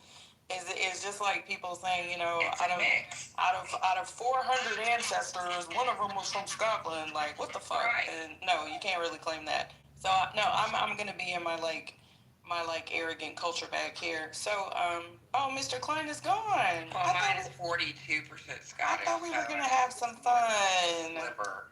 Oh man. There he is. Before you all, especially Ramona, hello. So, hey, Mickey, I didn't know that she was Rob from around the way. Ramona, the fuck? But it's like a lot of folks believe the kind of thing that MC said, right? And that is, it's like, well, if you're black and you're against racism, then you should be pro against racism and other races. Like, it's a disingenuous, like, fake argument, right? Like, it's like saying Black Lives Matter, and then you think all lives matter. I mean, yeah, but that ain't what the fuck I'm talking about. You see what I'm saying? And even if he's not just trolling, there are lots of people that believe that kind of rhetoric. Like, well, if you believe this, you should believe all this about other stuff. I do, or maybe, but that ain't what the fuck I'm talking about. And so that's part of the problem that exists in some of these folks having these conversations. Yeah, I mean, he's trolling. I don't take him seriously. But I learned this as a child. To ask people what is their country of origin. And I figured out very quickly that most people can't go beyond 3 generations. They can't name their great-grandparents on all sides, like beyond 3 generations. Because you're a generation, right? Then your parents, and then your grandparents, and then your great-grandparents. And I'm like, most people can't go beyond that 3rd generation to name their grandparents' parents. So, Mr. Klein, what is your main country of origin? Do you know? Because most white people don't even know. I was born in America. Oh, but but you're not native to the land unless you're a Native American. You don't know? Well, yeah, but I'm not. I can't care about that, you know. Oh, why not? I mean, if you Because want to. the United States, we signed treaties with all the natives. Oh, you signed treaties. You signed treaties with the natives, so now you're English. Well, the United States. And United broke States every did. one of them. So you represent the United States. Well, most of the founding fathers were not, born here either, right? They were. I mean, Alexander Hamilton. He was an immigrant to this country, but most of the founding fathers, like, didn't they, come from England? I'm just saying.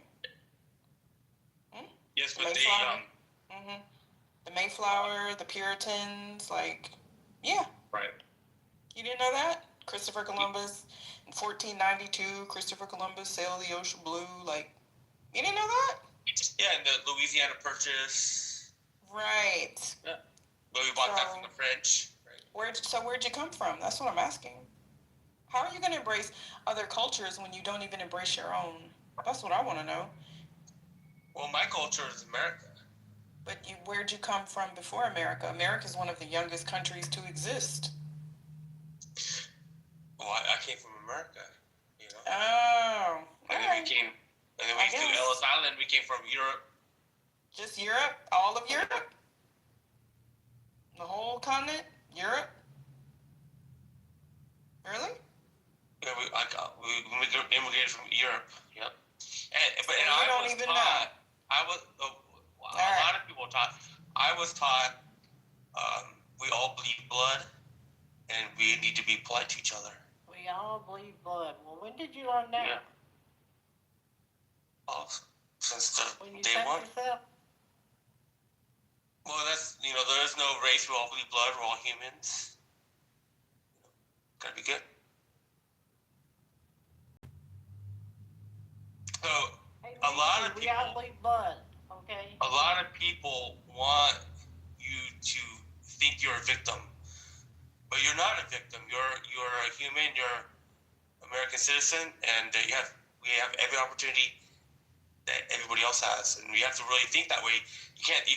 As soon as you start thinking that you're a victim, then you are a victim. So why do you keep referring to yourself as we when you're talking to a group of people that you're not part of? Like Americans. Who fucks up with victims? You're not. You're not victims. And you should But think why of do you yourself. think? But why? But who? Why are you putting that on other people? Did someone Because say it was that white people. Excuse me, sir. You can't answer the question if you don't know. What's going on? Go ahead. Thank you.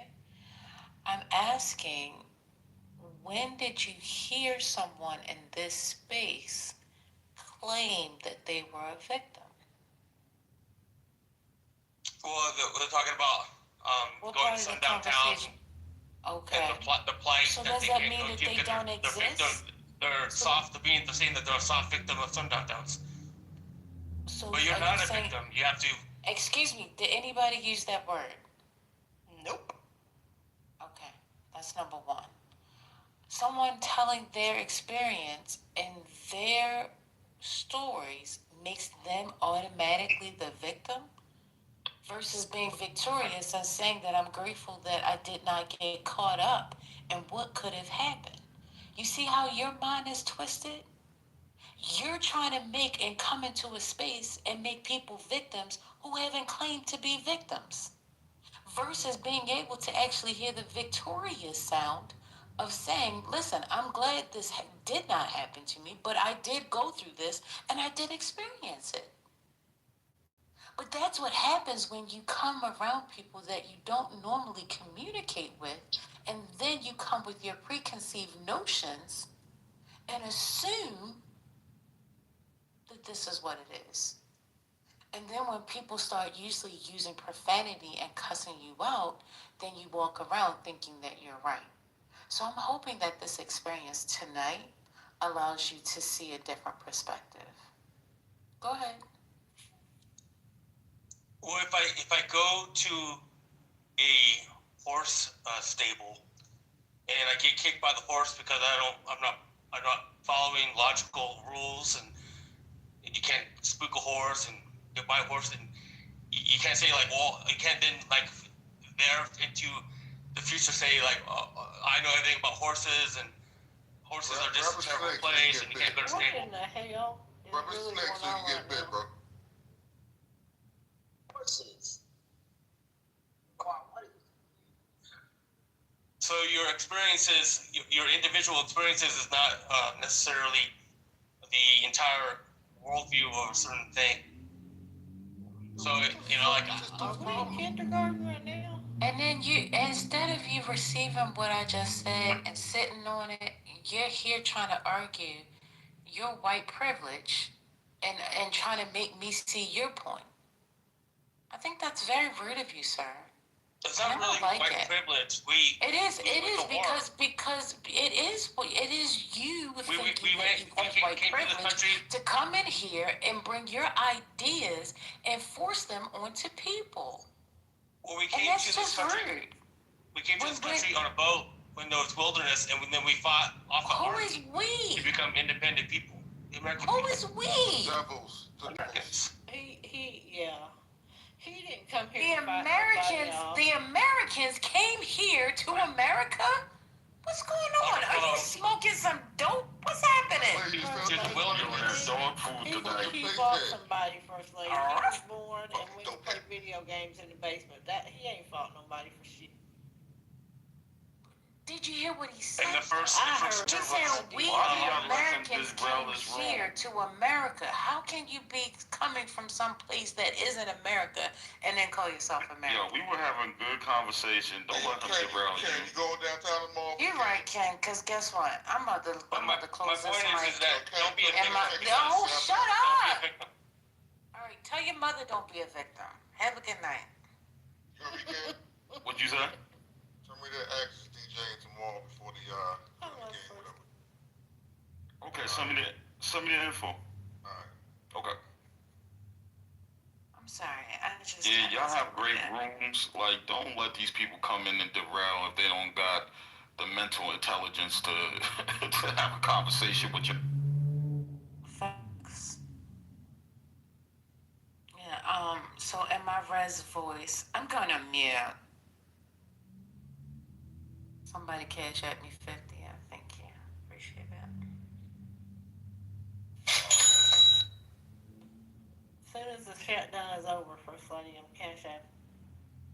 Every time somebody say, and I'm going on mute, they're going to have to cash app us $50. I swear to God, she said that at least 50 times a day. I'm going on mute. Because she keep coming off mute. That's a fact. It's just the caucasity for me. That's why I was like, child. I love you. Yo, I'm writing that shit down. The caucasity. That's classic. I did not come up with that, but yeah, the caucasity. We came here and it was nothing but woods, okay? And we cut that shit down and we fought in the woods. I know. And why did they feel so comfortable coming up in here? Don't be a victim. Get the fuck out of here. But yeah, it's just the derailing for me. But anywho, whoop-de-doo. Y'all, it is going to be Halloween next weekend. This year has gone by too damn fast. Callie, gee willikers.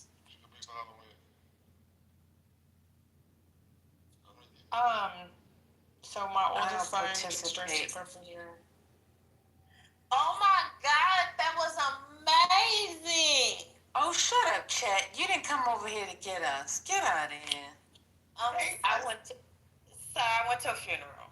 My friend passed away. I'm sorry to hear that. And then we watched. That's okay. But it was amazing. And then you're going to come see. You see how you just reeled me in? See, that was nasty work. You play on my emotions by saying, I just came from a funeral. And I said, oh, my God. Oh, my God. And it was amazing. And then, oh, my God, it was amazing. Oh, wait a minute. Ray is supposed to be here. I sweated out every bit of curl in my hair. I was a gangster for one night. It was amazing. Yeah, know what I'm saying? I was like shaking my ass. It was awesome. Wait a minute, I'm so going you back was on at mute. the Versus? Wait a minute, what's going on? No, and I Okay, had so the tickets. funeral was amazing? I was talking about the verse. But the funeral was amazing because I got so have you been Congressman. drinking? What's happening? I have. These people Listen. keep leaving me out of the alcohol. I'm Tipsy And I talking don't about the like verses. that. Somebody got killed. Like, What's up, Patty? You was watching the verses too, goddamn. Patty was y'all didn't watch it? You know what? That Versus was did it. good. That did it. That did it. Them trying to catch their breath on stage. Reformed, hold me back, sis. Get it, hold Master P was He jogging in good. place. Oh, Lord, I'm about to jump on the You jump gotta, on Reform. you gotta be a good example for me, First Hold Lady. me. I'm about to let you go. I'm about to grab an eyelash. Stop, don't do it.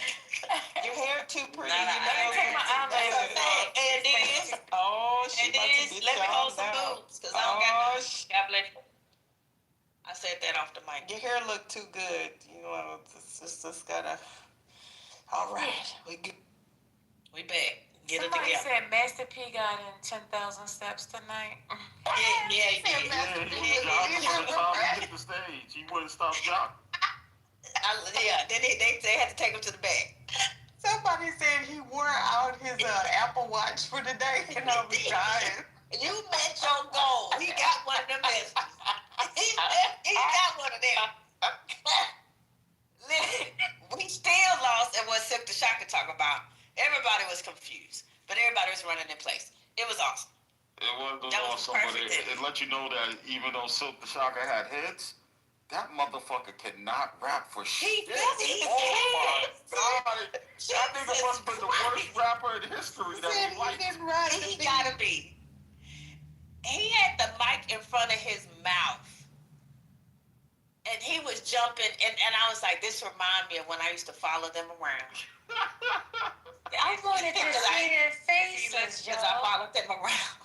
You can still watch Yo, it. motherfucker couldn't even rap his records with him. It was fucking crazy. I think it's still on Versus TV. I don't want to be your friend. Oh, you on Apple TV. You Apple TV, because we But missed everybody the first part said Mia X was the winner of the night.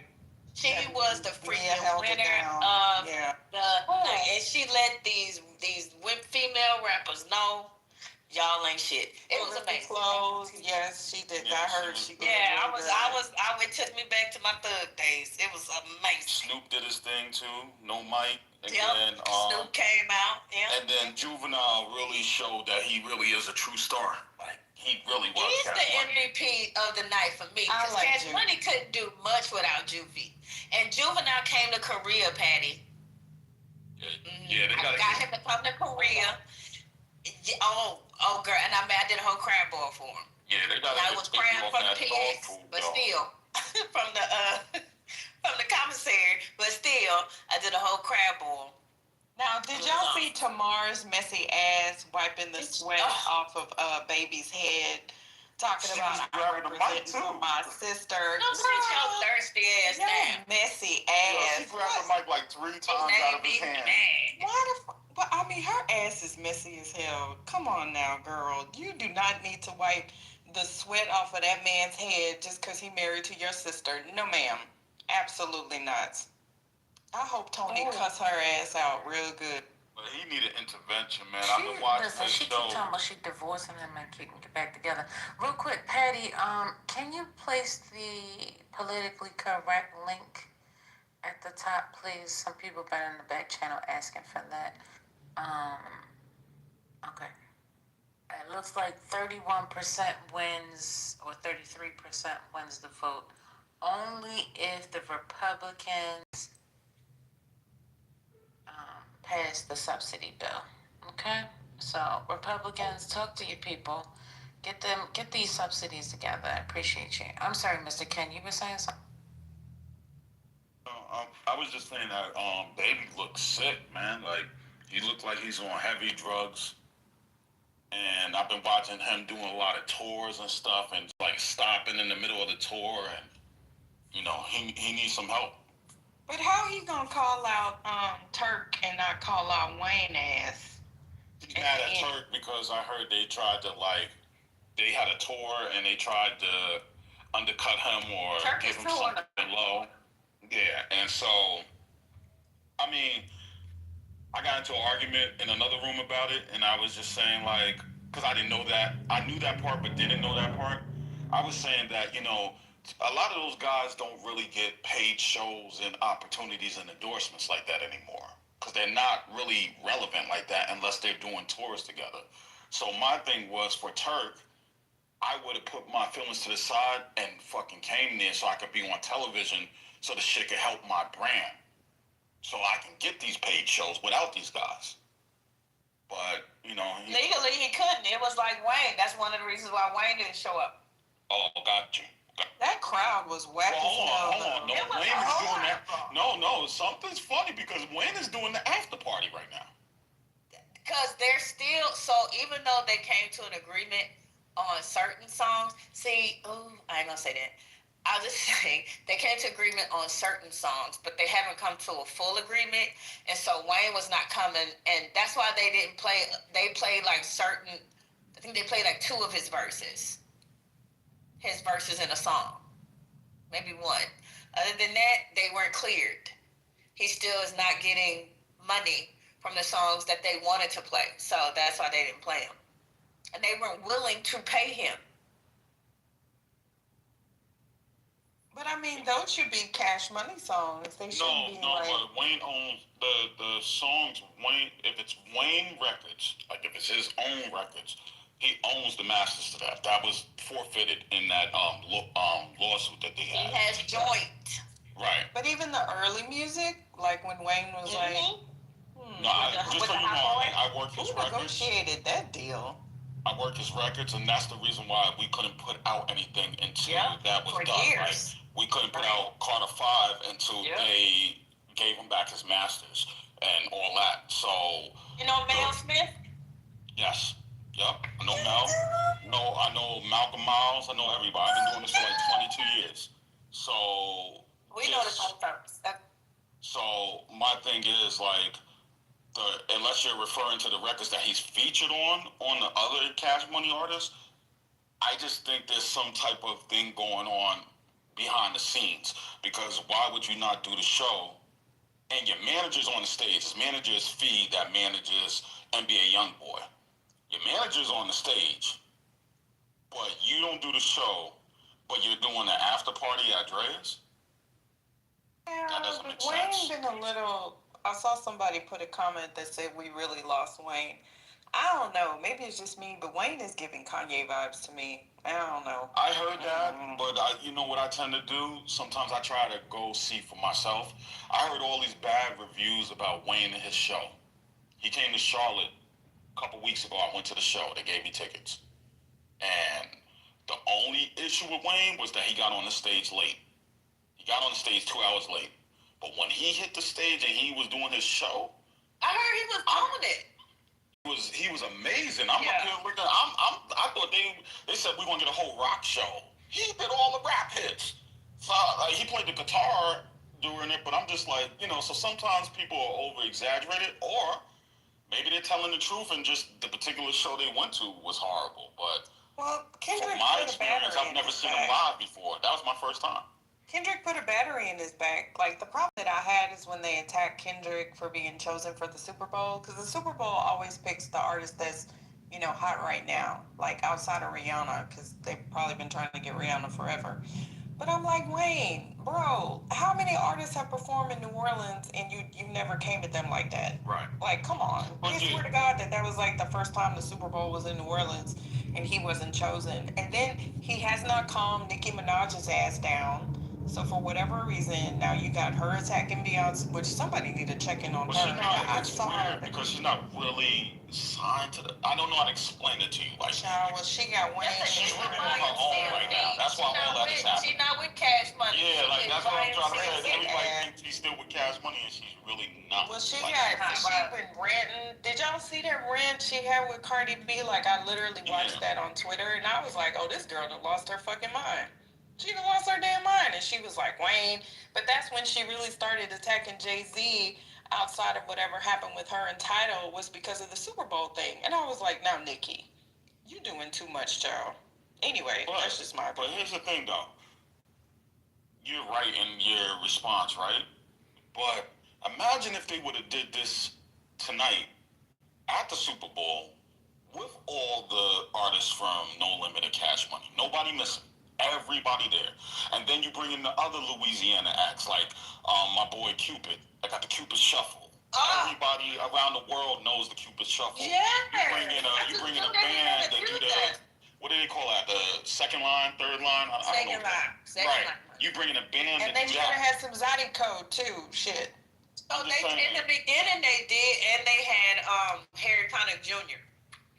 So they had trombone Shorty with Harry Connick Jr. My daddy not from Louisiana, what is that? But they had them with Harry Connick Jr. in the opening act to the Super Bowl. I'm just saying that it would have been a movie, like, you know what I'm saying? Like that, I don't know. I would have preferred that, but, you know, Kendrick did his thing too, you know. But I think they thought of it as a smack in the face because Drake is from the Cash Money camp, from the YMCA. So, like, that's kind of like a smack in the face to do it in New Orleans. That's how I met Mel. Yeah, you know some people. Well, I agree. But I mean, like, I wasn't offended that, you know, because they did do a lot of the local shout outs prior to the Super Bowl. So I will say that. Like, they had, who did they have? Southern, or did they have a group of the bands? They had, like, the schools there, which, of course, is intrinsic to Louisiana, the bands.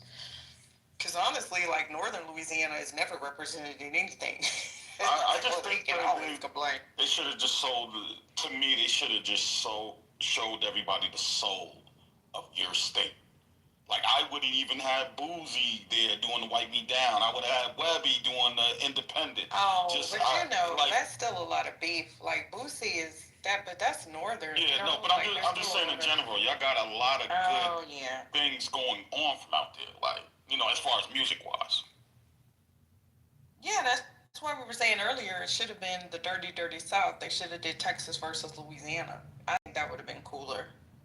Like Swisher House and oh yeah, that would have been dope. J Prince label versus No Limit and. But it's not that long. It's kind of short, right? Like that time period when they perform, it's very not short. that long. They cheap. Yeah, it could be like an all-day conference or something. I mean, in my opinion, because I still go see those old school performances. Hell, I think a couple of weeks ago, I bought my tickets before Nelly decided to go pro-Trump.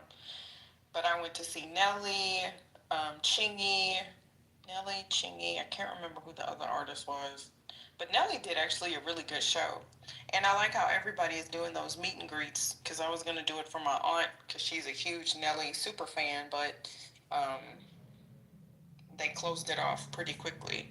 But it was only like $300, not $1,000 like Chris Brown. Yeah, Chris Brown got everybody want to do those meet and greets now. Well, to be honest, they always did, but more like at the Vegas shows. But I'm glad, like, I read something years ago that, like, I'm a Gen X fan, and I have discretionary income. So I've already, like, I flew to Vegas. That was the first time I went to Vegas, actually, to see New Edition when they did their little residency, right? So then, Store, by the way, I just got like an alert about it. yes, I was telling Chad that Tony Braxton, New Edition, and Boyz II Men. Tony Braxton is the only one I haven't seen perform. That's my uncle's concert. I love that. That's the Black Coalition Collective. Black Promoters Collective. That's my uncle, Dr. Gary Gidger. Oh, okay, yeah. Well, I know Walter and everybody else. You know sent it to me. Yeah. Send me some tickets then. February 27th. Where you stay? February 27th in Charlotte. Where you stay? In Charlotte. Yeah. Okay. The tickets go on sale Halloween, so yeah, Chad, I want to get backstage. Well, I got you. You come with me. It's April 6th. Cause yeah, so like I'm a New Edition super fan. I've seen New Edition at least 5 times. But that's what I'm saying. Yeah, girl, I was like, y'all supporting the Brandy and Monica tour? That was his. Yeah, that's his. And Gladys Knight and somebody. No, she needs to stop. She needs to stop. They said she need. Yeah. I went to the one in North Carolina. She got dementia, man. Oh, you know her. And then Patty had an asthma attack on stage. I was like, oh, this is bad. They said that for Gladys that she got that young And they got their asses got cleared. That's what's crazy. Oh, that young man that is was making her her perform. Oh no, that's what her family said. Oh no, that is true. Yeah, I heard that. Yeah, so she doesn't know the words. So like her backup singers have to do it. She's like walking around the stage and don't know where to go.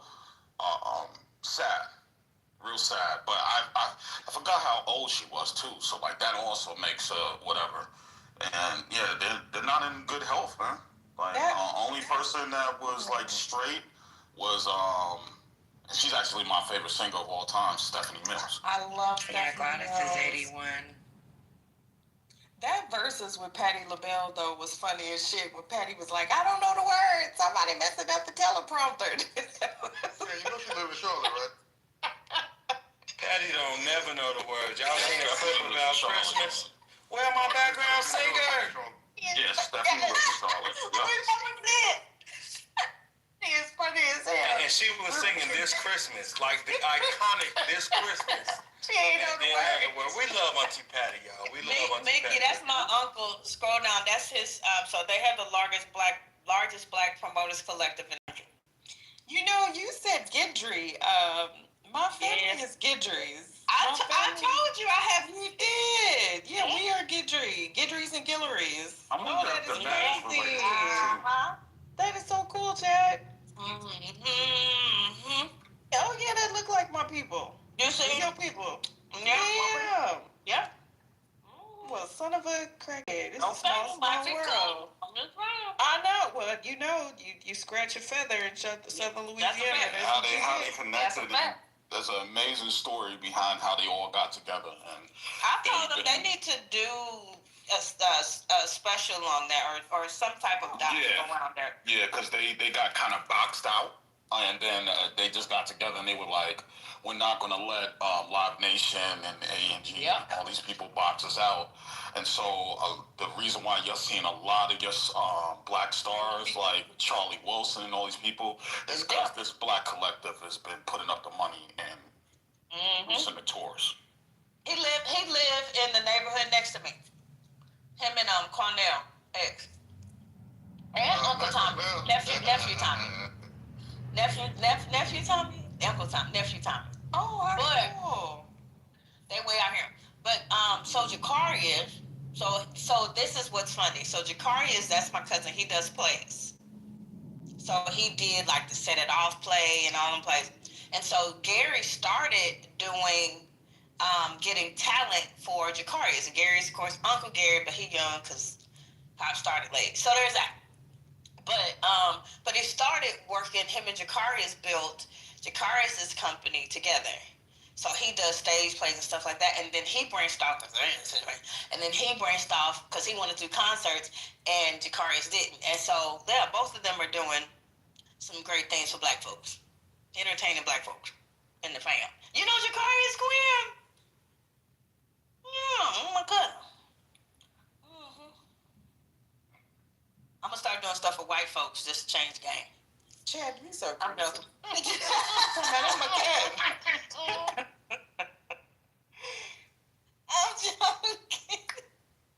I think there should be who's on here to do like the music business rooms, like Quinn and you and Ken. Let me follow you.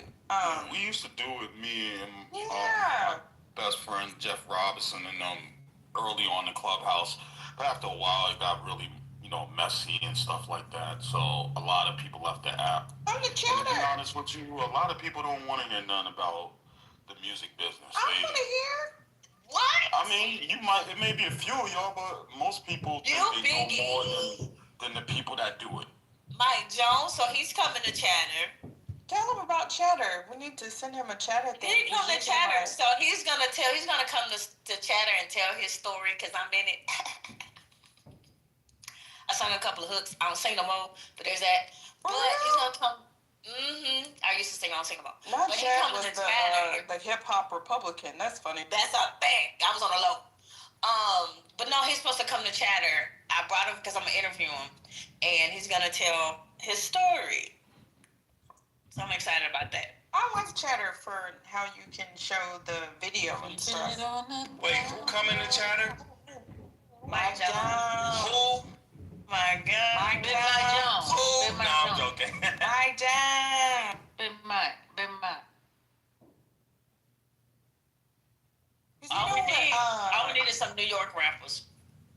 I'm joking, Patty. I'm gonna. I heard Fat Joe is available. He ain't doing too much these days.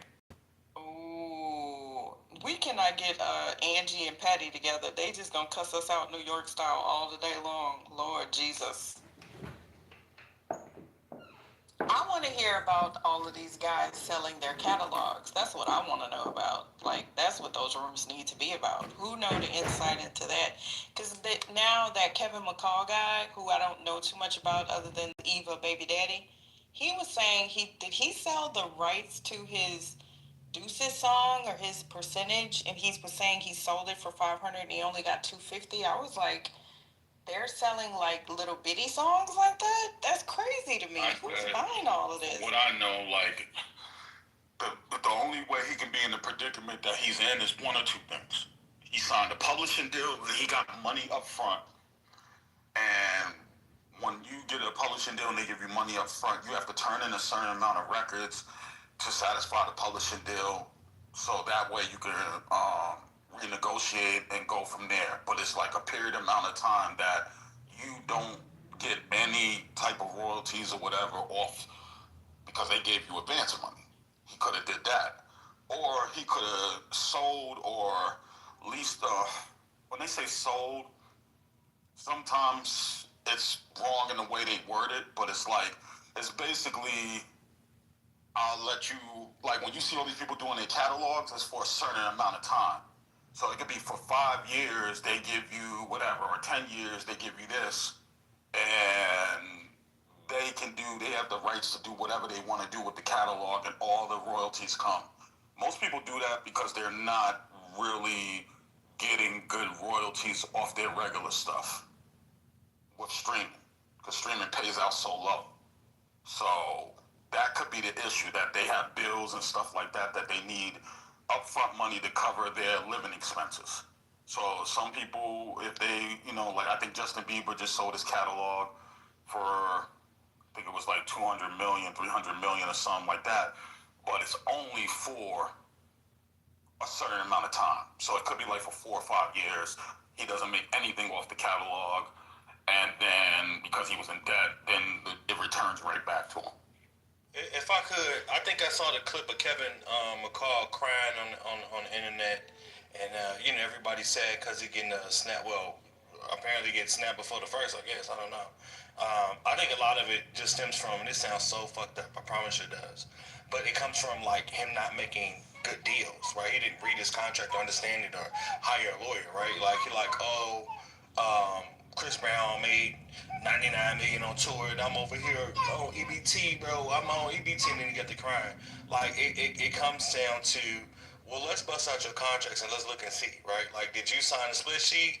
You know what I'm saying? Like, did you have a fucked up publishing deal? Did you have a good publishing deal that you didn't, fulfill? Like, I promise you, it's always gonna go back to something, unfortunately, that he fucked up, for real. So, unpopular opinion, but then no, but listen, it doesn't have to be a bad contract. And it's funny y'all bring him up because I'm actually trying to reach out to him on Monday about a record that I heard that was amazing that he has out right now that he just dropped. No. I did say it could be a good contract, but like you mentioned, on that contract you have a certain amount of records you got to submit, and he didn't fulfill his end of the contract, so they can't recoup his personal unsecured debt. He ain't filed bankruptcy. He ain't submitted the records. You got the little money they gave you, and you did not continue to go to work to get more money. So how you mad that another motherfucker for using their language exploited the intellectual property, and now you did? Well, the thing is like when I break it down, I'm thinking like, well, he might have wrote the records but not produced it, so that's one of the issues, right? So he's only getting his writer's portion, the stuff that we already talked about. But I felt bad about it. I have an IG group with all the top music executives for the last 30 years, black music executives. So we talk every day. So this came up in the chat, and one of the things that I heard him say was that he blew through 8 million. So I was feeling bad until I heard that. I feel See what bad I'm for saying? running through Like, I was feeling $8. so bad. I saw the ugly cry, all the Where is he bruise and all that. And then he said that he got 8 million and blew through it.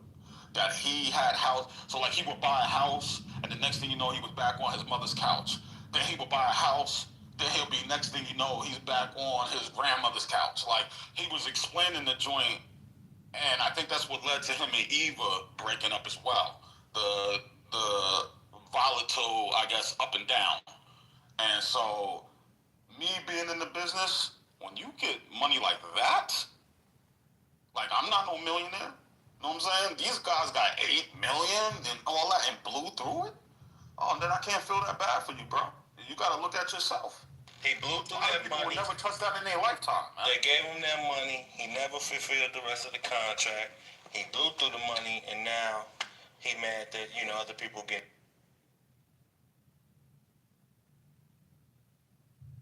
But it looks, I know he lives in California, so maybe, you know, EBT.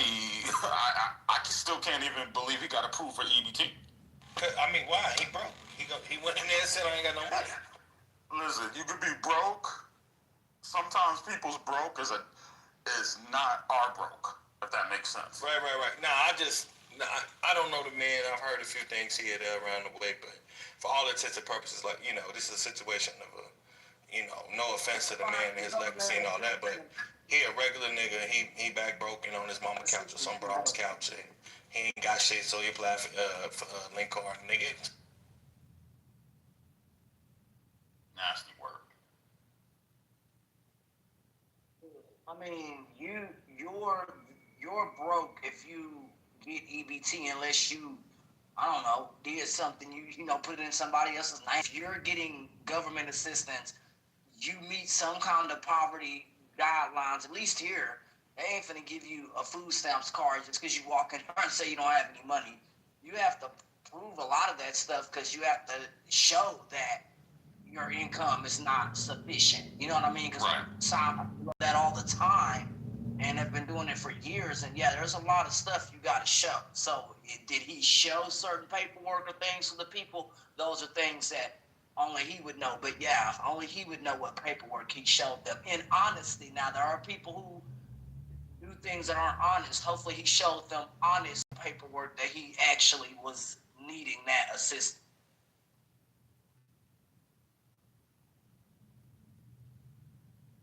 And then he wants help, and he talked about Chris Brown's kids. You can't turn around and go back and try to get help from somebody that you talked about. And you know how Chris is. Y'all seen his response. he will fuck you up. Talk about his kids? Oh no, that's a line you don't cross. Yeah, threatened Chris and his kids and all this stuff, I guess, at one time, and then he went back to, you know, double back, and they're like, and I guess Young Thug was going to put up some money, and they're like, don't do it.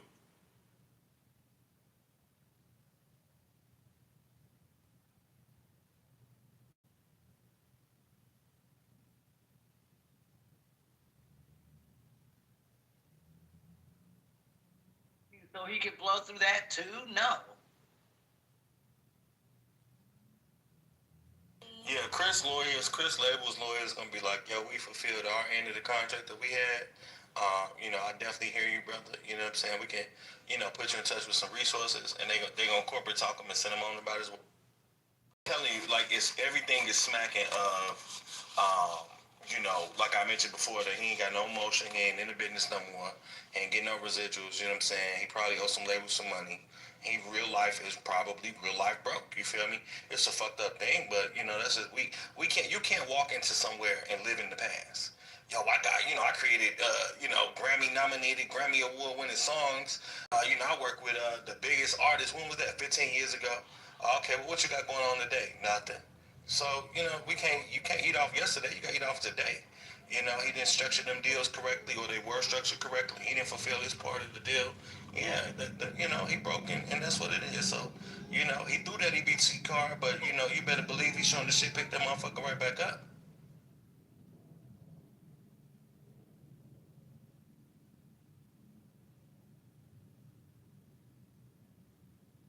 Bad for people who blow through millions of dollars. I don't feel bad for people like that, because that's mismanaging money, or you're around the wrong people, because there are people that have less money than that, and they're doing okay for themselves, and they're not out here on the streets and all that other kind of stuff, or destitute.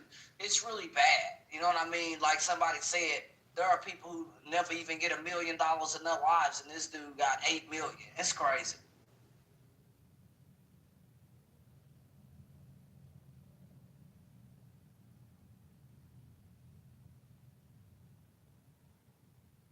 Interest in it, you would never have to touch the principal of money, just interest. Put it somewhere where interest grows and you good. Leave it alone. That's what I would have done. And to Mickey's question about why artists selling their catalogs, I have been thinking about this, right?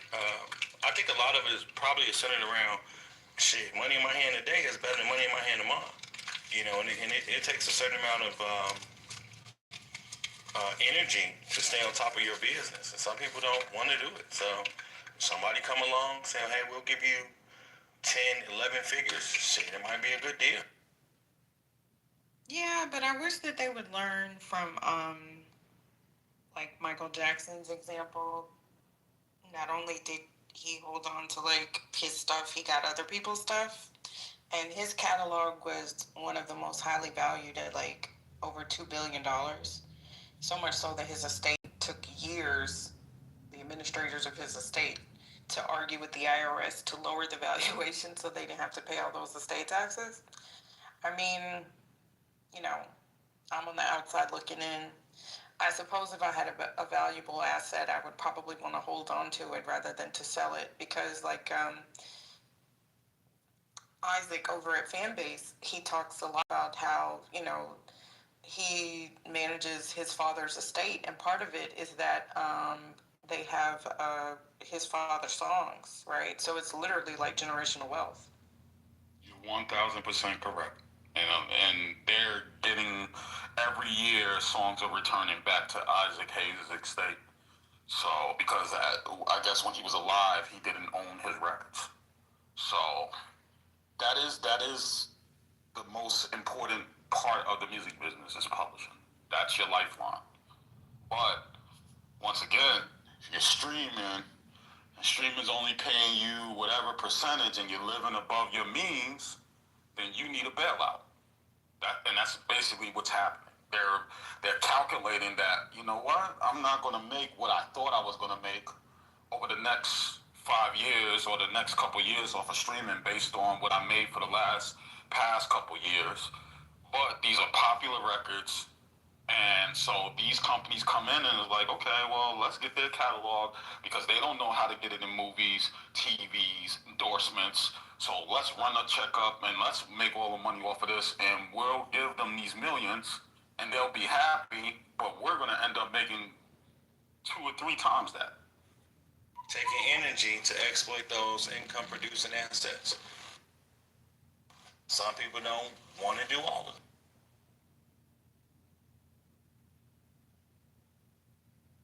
But you are correct. If you can just do some of the things that you said that other artists have done, then it's golden, because they got to come to you for clearance when they do these, you know, endorsements and commercials and stuff like that. But some people are not that business savvy. They're used to having other people do it, or they were signed to major labels that did all the work. And so, I don't know, maybe the selling of it for a couple years for them is a good thing. Yeah, I wish I could teach the world financial literacy. I really do. Because what I would do is I would just have them leverage the asset, almost like, think of it like a 401k, right? When you take a loan from your 401ks, they only let you take like 50% of the value just in case you don't pay it back so that the loan can be repaid. But I would put like a limit of like 20%, right? So if your catalog is worth $10 million, let's just say that I had the capital, I would basically be like, I would do private equity on it. I would be like, give up 20% of your catalog, and then I would like sell it to the masses. There probably is somebody who's doing it, but I would do it specifically so that the owner could retain majority ownership of their catalog. Like, think about it. What if like Motown's catalog could have an IPO and become like a stock company just on its own? Who wouldn't invest in that? Because everybody uses Motown songs. But then, like the owners would still retain, you know, like the majority ownership, and they could pass down the shares. Yeah, Motown lost that with the sale of Motown to Universal. No. Remember, Motown is a Universal-owned company. That's true. Biggie owns it, so that means they have the rights to most of the catalog, the past catalog from Motown. But you said something, and I'm not sure if you're familiar with them, but I grew up with a couple guys we're all from Westchester, New York, and they're called In Your Leisure. So those are my childhood friends. Oh, really? I think I just Troy, went to Rashad, and InvestFest Mikey. the first time this year. So I went to InvestFest last year, but me and Mikey grew up across the street from each other, and then me and Troy used to be in class together and stuff like that. I think you should try to follow them more with your mindset, because especially as a woman, they do good with pushing women to the front. Rashad's father used to own Rashad owns it now, but the Bilal Group was, when we were growing up, that's what they were doing and trying to teach us about life insurance and all that stuff, and we didn't listen. There's just point blank. I still haven't listened to some point, but just what you were saying, they're trying to lead the charge and teaching everybody, especially in the urban communities, financial literacy. And so now it's a big EYL, I guess. That's the abbreviation, is a big brand right now that people go to and seek financial information from. And I feel like you align right with that stuff. I've listened to them. Oh, well, thank you. I've listened to them. They're off so often, especially in tech, Mickey. The guy said, in Silicon Valley, I went there and there were no black people working in these companies. And I'm like, what is he talking about? And I just listened to some of the stuff that they're saying. I'm like, okay, yeah, those are for people who are not financially literate or know what's really going on. I mean, it's cool, but I was like, some of the stuff they're saying is just not accurate. And they're telling lots of people that, and people are going back and repeating it. And I'm like, no, that's not right at all, what you're saying. Yeah, I've never heard them say that, but I mean, if you heard that, but I can tell you that I haven't dived into it for it to work for me, but I know a lot of people that benefited from them and their lives have changed. I know people that were teachers and stuff like that were making average salaries, and now these people have trucking companies, these people got real estate. So it's got to be something they're doing that's working for a lot of people, but I haven't dived into it for it to work for me because, I was already moving in the music industry before they became popular. I'm glad that they are explaining to the masses, Mickey, financial literacy, but when they start, I just heard them say some stuff, and I was just like, what? No. But yeah, the quick flex, I just walked in here, Mickey, or came in this room, you were talking about insurance, as far as music, I posted in the chat. It's wise to actually take your assets. I tell any human being that's doing music, shows, anything with assets, do not do any type of publishing deal whatsoever with anyone at all. I had last month, I think I mentioned to you, a group of small hats trying to grab a bunch of our IP, and I was like, nah, it's gonna to take a look at it, it's going to cost you X amount just to look at it, a sneak and peek. And then there's a penalty for if something goes wrong. Which, of course, they didn't want to sign that confidentiality agreement. But yeah, don't sell publishing. Don't do any publishing deals. Take your own money and hire some person that you trust to set up your own publishing company and have them go out and collect your royalties. And then with your actual IP, put it in an offshore blind irrevocable trust in a tax haven country. Take out an insurance policy against it based on what the value against those who have access to it, and at some point as it begins to generate revenue via your holding co, go take out a loan against it, and then by borrowing against your IP, it's a loan, it's debt, which is not taxable. Since it's not taxable, you can go out and acquire other assets. And so now you got the insurance wrapper around the human beings who own and control it. In the event that people in your family want to take out loans against it, that's not taxable. And when those human beings die or passed on to the next generation, this is the basis for setting up a family office. One can actually go and just intergenerationally keep it going for multiple generations. Yeah, I mean, this is how you own the cow and license the milk. You never, ever, ever, ever sell your IP. You never sell the cow. But you have to have the correct legal structure internationally to actually have it set up properly. Yeah, there's so many options. But Ken, I will say, thank you. I've been in wealth management for 30 years, and it's really like my passion to teach financial literacy, just starting. And then my big thing, honestly, is estate planning. My specific thing is the protection and preservation of Black wealth. So I talk about prenuptial agreements, I talk about business structure, I talk about wills, I talk about trust. And I had, some issues with Earn Your Leisure in the beginning, but I actually heard them on fan base. And I understand that one of them has a financial advisor background and their father still has a firm. But to be perfectly honest, there's always going to be, it's not for everybody. But I will say that I was super impressed with over the 25,000 Black people, all of the Black vendors. When I saw that BlackRock was there, I was like, whoa, because BlackRock doesn't just F with anybody. Neither does Fidelity. Fidelity didn't give a shit because they don't have to. Right. Those are number one in their arena. So I was really impressed. It's hard. I saw now they got a deal with Chase. I saw that. And I'm like, you know what? It must be something because those companies are so particular, especially BlackRock. BlackRock doesn't have to partner or sponsor anybody because they're BlackRock. They're the largest asset management group in the entire world. They manage trillions of dollars. I talked to the guys at Fidelity, and I'm not at liberty to share the information that I got, but I was just like, whoa.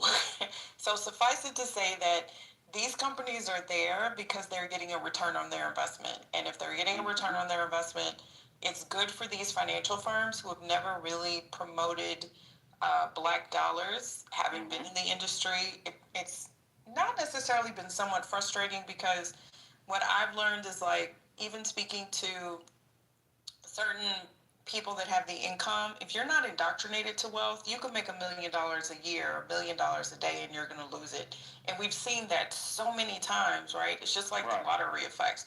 So that's why my thing is capture them early, get the information out there. So I'm just happy that Earn Your Leisure is having the conversation.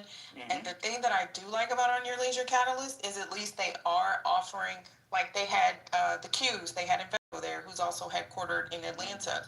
They offer, come and hear it from the fiduciary securities license, Series 7, Series 65, asset management, BlackRock telling you how to diversify your portfolio, explaining what mutual funds and ETFs are, explaining what alternative assets are, and they use all the terminology. And then they had, Mr. Panda, who I don't like because he charges $10,000. If I had $10,000, I'm going to buy some stock, But that's me. So part of me has to be like, you know what?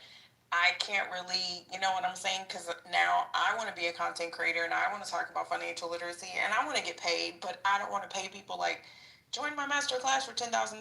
But what I had to learn is, you know what I'm saying? Like, I don't get to make that determination. Like, if people are making money, as long as you're not taking advantage of people, right? Like, hey, if you're paying $10,000 or Earn Your Leisure's platform, I'm like, hey, you know what? I mean, maybe someday somebody will pay me $2,000. Some of them are the guests. Part of Like, my I'm noticing that too. I'm Yeah. hearing that sometimes they bring on some guests in good faith, and then there's some guests that are doing, some stuff or whatever. But that's not something like they the, can control. the black, the what you call it guy. They I actually didn't like did. him. They actually did bring on a guest. My The partner, Tulsa man.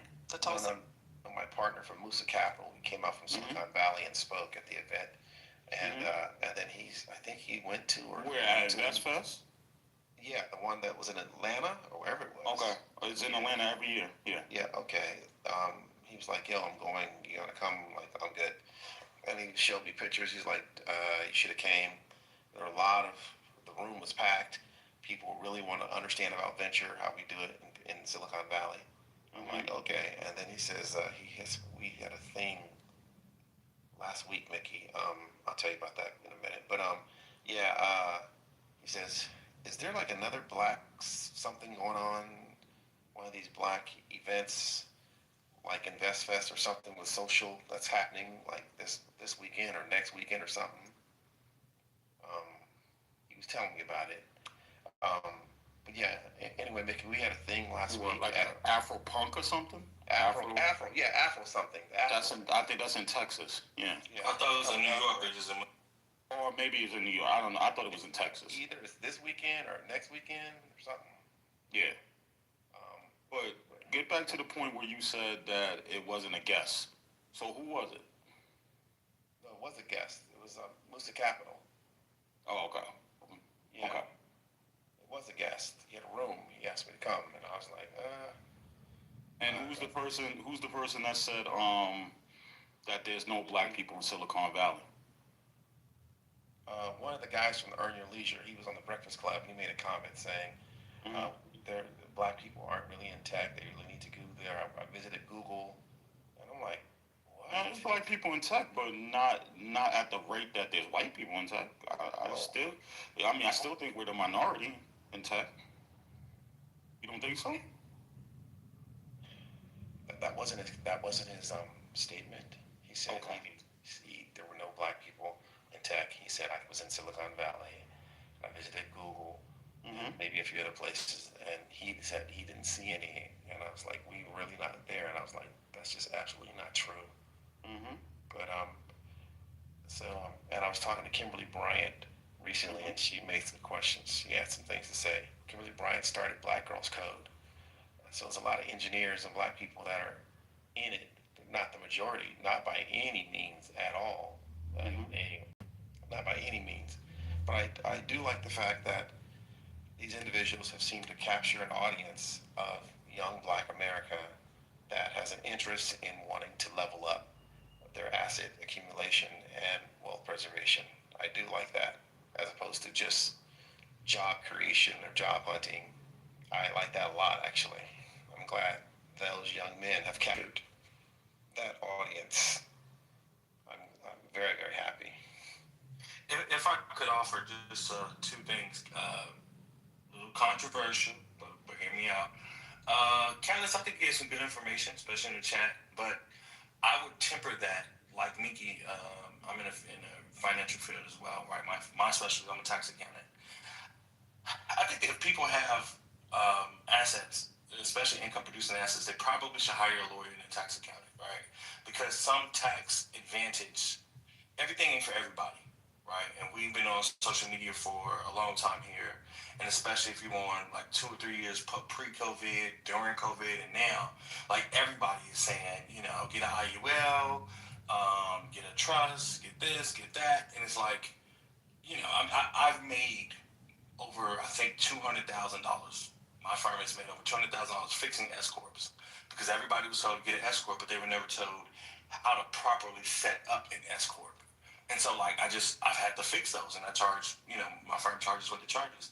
And so I said it to say, I use that as an example, that information from a high level perspective is okay, but I think the best route is to tell somebody you need to hire an attorney and or a tax accountant, like an enrolled agent such as I am, because the laws change and different things have different rules or regulations, and some stuff is better for someone else, but not for you. You know what I mean?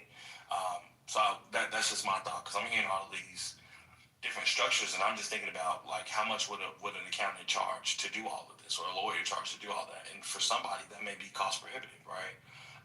It might be cost prohibitive to maintain those structures as well, and we don't want that to eat into their fee, into their principal a whole lot, So I just usually say, you need to talk to a licensed attorney, a licensed tax accountant / enrolled agent, and to Ken's point, I like Earn Your Leisure. I've been turned on to Own Your Leisure for a while. I just, my feedback, if I don't have a direct line to them, but it seems like you do, I would ask these brothers or tell them, like, do you guys vet the people that come on your show? Yeah, I've actually, that's why I brought it up, because I've heard that from some people, like, some of the people they should have vetted a little bit better. That's what I've been hearing. Yeah, there are a lot of people I know their business, and they are known for, lack of a better term, scammers, schemers, crooks, illegals, whatever. Like, anybody listening to Bandman Kevo, you get exactly what you gonna get. You deserve. He used to be my. You gonna get. He used to be my client as a rapper. Service music with me before he got arrested by the feds. So that's when I seen him up on there. I was like, oh my God, what's happening right now? Like, and I'm from the crib. I remember when he got released and he started coming up with all this different stuff. Oh, you from the crib? Okay. Yeah, I'm from Chicago. I co-manage L Streets. So if you heard that record with her and Shauna on the radio, that's my record. Yeah, I know Shauna. Yeah, Shauna's old school, man. That Shauna, Raw Digger, yeah, all this shit go back. I just say all that to say, like, yo, I'm from Chicago. This is what people do. If he a scammer, that nigga gonna come out and be a scammer. And so how are you confused when he tell you $750 for a credit sweep, and the credit sweep involves a false FTC report? There's a young lady out of Houston. I won't say her name at the moment, but there was a young lady out of Houston. She's accused of stealing $3.1 million. They assign the value. $3.1 million using, fake police reports and fake FTC identity theft reports to help, quote unquote, fix people's credit. And, she segued from credit now into taxes, and all the different things. If I had an opportunity to have a real conversation with the EYL brothers, I would be like, yo, y'all really should vet the people y'all have on here. Like, if 2 to 3 out of 10 of all your interviews is guys or chicks that turns out to be scammers, it makes me want to question the other stuff that you're doing, which is valid and sorely needed in our community. That's just my thought. Hey Rob, that's exactly the feedback I've gotten from my professional circle. I have lots of lawyers around me, lawyers and tax accountants and tax attorneys to actually set things up. So I don't do these things myself. But when I am here, I can picture X for, and I'm like, and then a few people, my professional colleagues call me up and ask me about it. And then one of my business partners, who's a VC in the Valley, he said, I'm going out to the EYL. And I was like, you should come out and let them hear what you're talking about. And he said there's a huge interest level to actually to learn this information, or to learn what is venture, what is an LP, what does it look like, how do you set up a fund, how is venture deployed in a fund, and I was like, I said, and I asked him, I said, do you think some of the people there understood what you were saying in that room? He goes, yeah, some. I was like, okay. But you're right. Yeah, Rob. that's exactly how it always is. It's a very big room, by the way. Like, it's extreme. I think that you should have went there and spoke. If you felt like that and you're trying to provide something to help and something that's really going to do well for us, you should have went there, because you don't get that many people in a room like that. Yeah, well, like they have people in the room like it's like a freaking concert. Like, it's that many people in one room sitting there glued to the screen or to the stage, listening to people like you trying to give out good advice. Yeah, he showed me the pictures. He's like, it was really, really good. He said he had an hour of people afterwards asking him questions, wanting to follow up. His LinkedIn feed is massive. I mean, from that, and I'm like, okay. But like, so Ken, if I have if I'm trying to figure out a complex tax situation for myself or one of my companies, I have a person like Rob Howdy's on the stage to explain what does this mean? How can we do this in Wyoming, in Delaware as a C corp? Yeah. With this many shares, 10 million shares, doing this type of situation. How can we move this here? How can we do a Bermuda type situation with a Netherlands situation over here, and something being held in Jersey over here, and to do this, I ask, and I have people. For the record, you mean the island of Jersey, not New Jersey, folks. Yeah, the island, Jersey. Yeah, I'm sorry. Or Isle of Man. I'm sorry, the Isle of Man. Yeah, the Isle of Man, the Isle of Jersey. That's what. Okay, so yeah, I would have people set that up for me or help me. I have an understanding. So what I say, Ken, is if individuals do not have a basic financial literacy, it can be a challenge using third grade terms when we want to talk or speak to a college level group of individuals. That's all.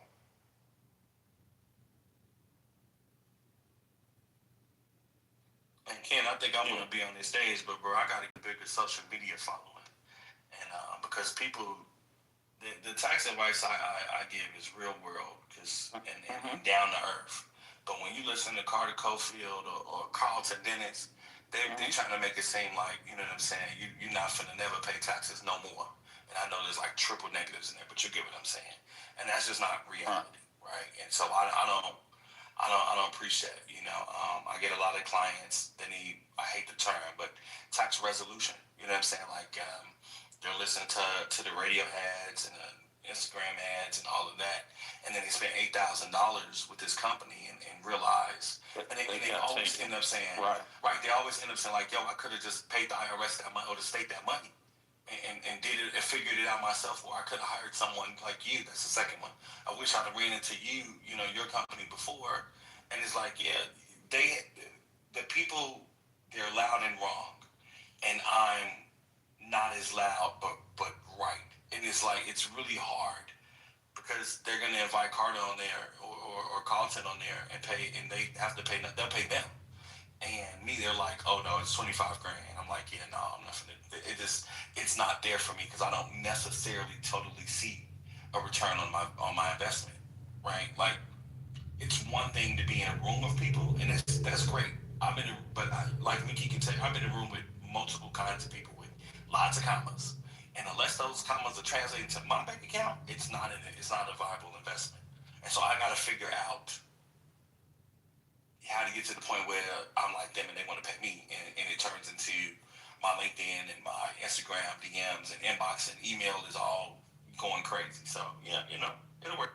So Ken, about a year or maybe 2 years ago at the EYL, they had a guy who I do respect his acumen. The brother went to Cornell, who's the billionaire with Vista Equity Partners. But what many people don't know is his model. He deals with SaaS. They invest exclusively in SaaS companies, software as a service companies, and they absolutely must have at least 51% of the company on the cap table, which means the founders are working for his fund. And he uses the model of, because he got majority of the share. Yeah, well, I have a chemical engineering and I understand process and we need to own it, control it. No.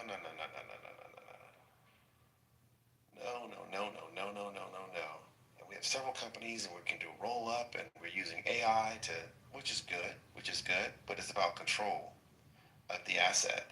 And his whole fund, he says we have a PE and a VC firm, but it's basically a PE funneling money to the VC, but their model is very PE.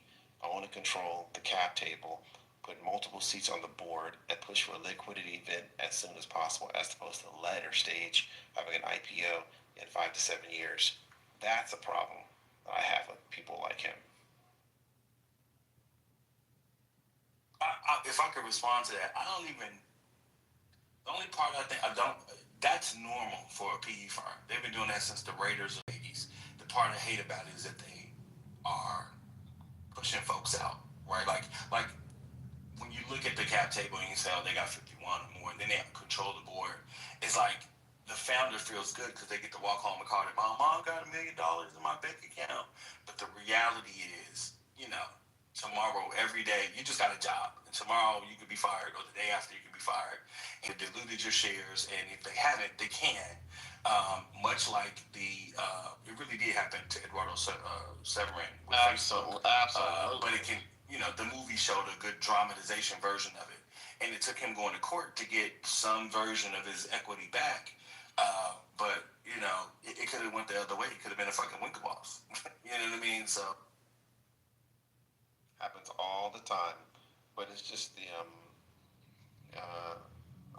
it happens all the time, unfortunately. So for someone to say, well, we have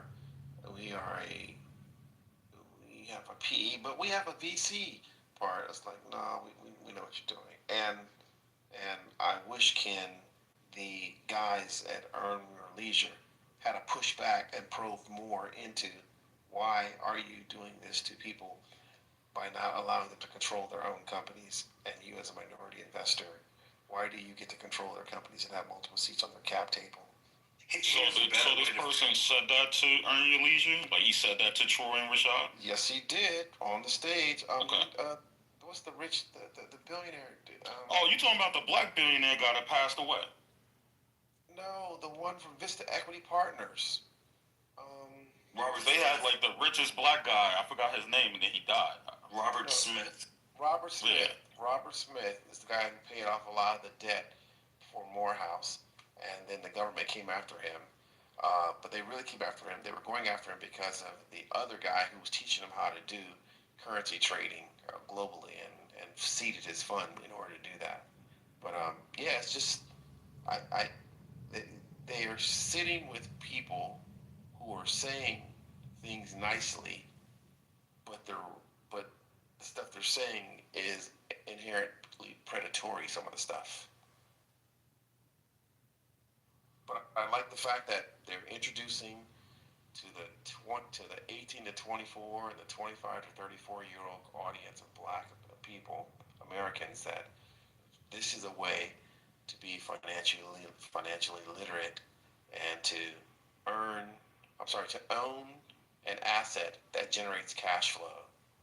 And like Rob was saying, make sure you have your attorney, the right attorney, important, and the right tax accountant or tax lawyer to set up the structure properly that inherently allows one to not have any legal road bumps in the future. Yeah, I mean, for me, it's kind of like how I feel about gumbo. I'm from Southern Louisiana. When I first moved to Houston, I was highly critical of gumbo. What people passed off from gumbo just pissed me off. Like, I would taste it. It was not what I had at home because it was authentic. And I was like, you know what? And it would piss off my whole day. And now, 30 years later, I'm like, you know what? There's good Texas gumbo. I've literally created another category. Is it the same as I get back home or my mom cooks? No, because it's not Louisiana gumbo, but it's still gumbo, right? It's still pretty good. So that's how I am about financial information. I mean, I have a securities license. I've worked with ultra high net worth clients my entire career. Everything has been very, very by the book, very stringent, very strict, very explicit, no coloring outside the lines. Plus, it's been old boys, right? So the good old boy network invests a very particular, specific way, right? There's no Bitcoin. There's private equity. There's no VC. There's IPOs, right? But it's just a very particular old-fashioned way. And I had to realize that, the Invest Fest and the Afrotex and, the Wall Street Trapper, is it what I would do? No, but it doesn't have to be, because a message is being getting out, is being communicated, getting out. That doesn't sound right. I must be sleepy. The message is being promoted. Black people are talking about finance. So as long as it's not overtly icky, like the Tulsa guy, I could tell the Tulsa guy just by listening, because I'm a compliance girl. I want to see the documents, right? I want to see the information. I want to see the prospectus, right? I want to read your description documents. I was like, this don't sound right. Are there going to be the bad guys? Yeah. But, Madoff was the head of of NASDAQ, and he was a bad guy. He was a really bad guy. He was horrible. So, yeah, so I just kind of, I'm like the Red Panda guy. I don't like the Red Panda guy. But I saw that they do like a little talk, and he's using the terms. He talks about equity. He talks about, like buy-ins. He talks about, what's going on in the market. And I'm like, you know what? It doesn't have to be for me, though, does it? As long as, and I keep my personal opinions to myself. Like, on my platform, I said I was not going to be one of those people that criticized other melanated people for spreading a message. But I routinely don't really recommend certain people unless I've vetted them myself. And I used to do that professionally, so I don't see any difference, doing that on social media, because I'm still a fiduciary, right? Did y'all see that China just came out and said the people that talk about certain topics, they either need to have the experience to prove it or have a college education? Yeah, somebody text me it. Yeah. So I just shared they're on my not going to story. allow you to say it on the platforms that they own.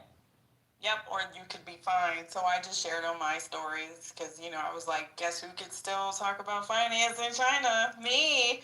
But, that's just, that's as far as I'll go. But I went to InvestFest. Like I said, I was super impressed. I was extremely impressed. The only thing that sucks is that walk, right? Going through the other side of the building to the down part. That walk is a crazy I stayed in the Omni. I stayed in the Omni because I waited till the last minute and they were all sold out. Okay. So I was like, and then I realized that no, that was just an extra 2 minutes. So next time I really am going to stay at that Holiday Inn because I heard it's a nice hotel, because you're actually closer not staying in the little compound. Is it across the street from where the venue is? Yeah, but the way that that Atlanta Converse Center is fucking huge. So, like yeah, they're only in one section of the it has got multiple like the first year they were in a different area, but the last couple years they've been in this area at the bottom. Right. So like where the hotels are is like, let's just say it's a trapezoid. You got A at the top and B and C on either side. Where the hotels are is like it's like A, right? All the way at the top, and where InvestFest was like C plus. So you had to walk. It took like it was a good 15-minute trek at least. Yeah, it was. At least. And that was at like a brisk pace. Some people try to get dropped off on the other side. Yeah. I parked in the parking lot where I had to walk through the front and then go up these joints, then go down this. I was like, oh, this is crazy. And I stayed at the You have to wear your comfortable walking shoes. Yeah. Oh, hell yeah. You're going to get tired. And it's like, it was a boring ass walk. It was nothing. Yeah, like I wouldn't wear any Jordans like I did. Don't do it. Or some running shoes or walking shoes or something, because you're going to be on your feet, huh? You know how like y'all all have feedback, and first of all, we all learn from each other. Nothing's perfect. So I'm listening to you and Rob and everybody, whatever. But I have to encourage people in the room, right? I grew up with these guys. We used to be in the dirt together in the sandbox. We chased after the same girls in school, in middle school, in high school. So I cannot believe that these guys that I know, that certain things I wouldn't even say, has like impacted the world like this. Like I've never seen nothing like that before. So when I go down there and I see all these melanated people in there, and they're focused, they're glued to what these guys are saying. And they're glued to people like 50 Cent and Tyler Perry and all that, and they're really like trying to listen. And I'm like, you know, usually you can't get people in a room like that to sit down and listen to somebody talk like that. Except for college or the military. You know, No, so not even that. no, Like, I it don't was think really amazing. Yeah, I don't think it'd be that many people in the room. Like It was overflow catalyst. Like, you yeah, couldn't like to even see get in like the many 25, rooms. 30,000 people sitting in seats. Mm-hmm. And that was one criticism. It was overbooked, I think, because it was really hard to get into the spaces. I couldn't really get into any of the big rooms, so I spent a lot of my time with the vendors and bought a bunch of stuff. And the next but I room love over with seeing the that vendors. too. Yeah, I love seeing all of the I love seeing all of the vendors. And probably if I go next year, I'll probably be a vendor versus just a attendee, honestly. So you know, because I'm a financial coach, so you know, I think that I could definitely get exposure, get some content. I even told somebody an idea, like for people that do video. I was like, if somebody went down there and just like went to all of the vendors or the people, like, hey, I'm a videographer. Let me shoot some content for you, and you know, just give me like $75 or $100. I was like, you would make $10,000 because I don't want to be bothered with that. I don't know how to set up the camera and all of that. But would I do it for content and like some edited stuff? Yeah, I was like, I would pay somebody a couple $100 just to like get like 10 minutes worth of video because that was pretty cool too. Seeing all the black vendors there, that was pretty awesome. I did a ton of networking. I really did. I did a ton of networking. Well, one thing is I tried to do business with family before, and it was disastrous, right? You mean your biological family? Yeah, my biological family, disastrous, right? It was winning at some time, and then in my music company, brought them into my company and just got real messy, right? But what I will say to you is these guys put on all their family members. Like when y'all go to the vendor part and y'all see them all those people selling the Earn Your Leisure shirts and merchandise and all them, that's their brothers, sisters, nephews, cousins, fathers. So like the area that I'm from, we're from a city called White Plains, and we're from the town of Greenburgh, which is like North White Plains. And they literally put on like half the area. Is that Westchester County? Yeah, it's in Westchester County. So Westchester County is made up of like Mount Vernon, Yonkers, White Plains, Rye Playland, Amusement Park, Scarsdale. Scarsdale. So Scarsdale. That's where I've heard. Scarsdale belongs to our town of Greenburgh, but it's like a little bit outside. So like, for instance, you said Scarsdale. Yeah, you know the train station? Yeah, I know some people who are from there in Manhattan. They keep telling me about how their space is and how it's nice, but I said it sounds super Jewish. Yeah, I mean, it's mixed. I mean, they have a lot of people from Scarsdale take the train into the city. My younger brother is the president of Scarsdale Public Parking. So all the parking around the train station and all that, my brother runs that. Big ups to Westchester County. Yeah, it's been good to me. So like, I'm just saying to see some people that I grew up with have that many people. Like I've never seen nobody be able to put that many people in a room to talk about financial literacy. People don't want to. They don't care about that. They care about clothes and jewelry and being like the people I promote, the rappers and singers I promote. But they were doing it on public access in Westchester before it blew up, and then when COVID hit, that's when it took off. Hey Ken, there's somebody in the chat that asked me a question about. Okay. Interesting to know the opinion of independent artists. I like to get your thoughts on that, and then I'll respond. See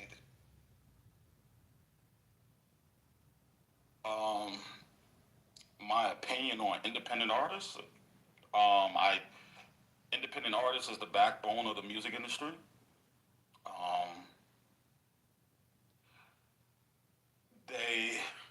Independent artists are winning even more right now. It's as an independent artist, you have more resources and stuff. There's a lot of people that got laid off from the major labels that you can hire direct so that you can move like a major, because too many people are back in the marketplace right now looking for it, saturated with marketing and promo people and commerce people. Independent artists should not give up. They should listen to some of the information that they hear, but as a respectable person, like I'm from the promo and marketing side, so that doesn't mean that I know everything about contracts or A&Rs or whatever. I know some, but that's not my job. My job is to get people on the radio and get your music out to DJs around the world. I have one of the biggest DJ databases in the entire music industry. So, that's what I would tell people. Do you think? Can I ask you a question, Ken? I was just going to ask Ken a question because fascinating. I love learning from people who are experts in their domain.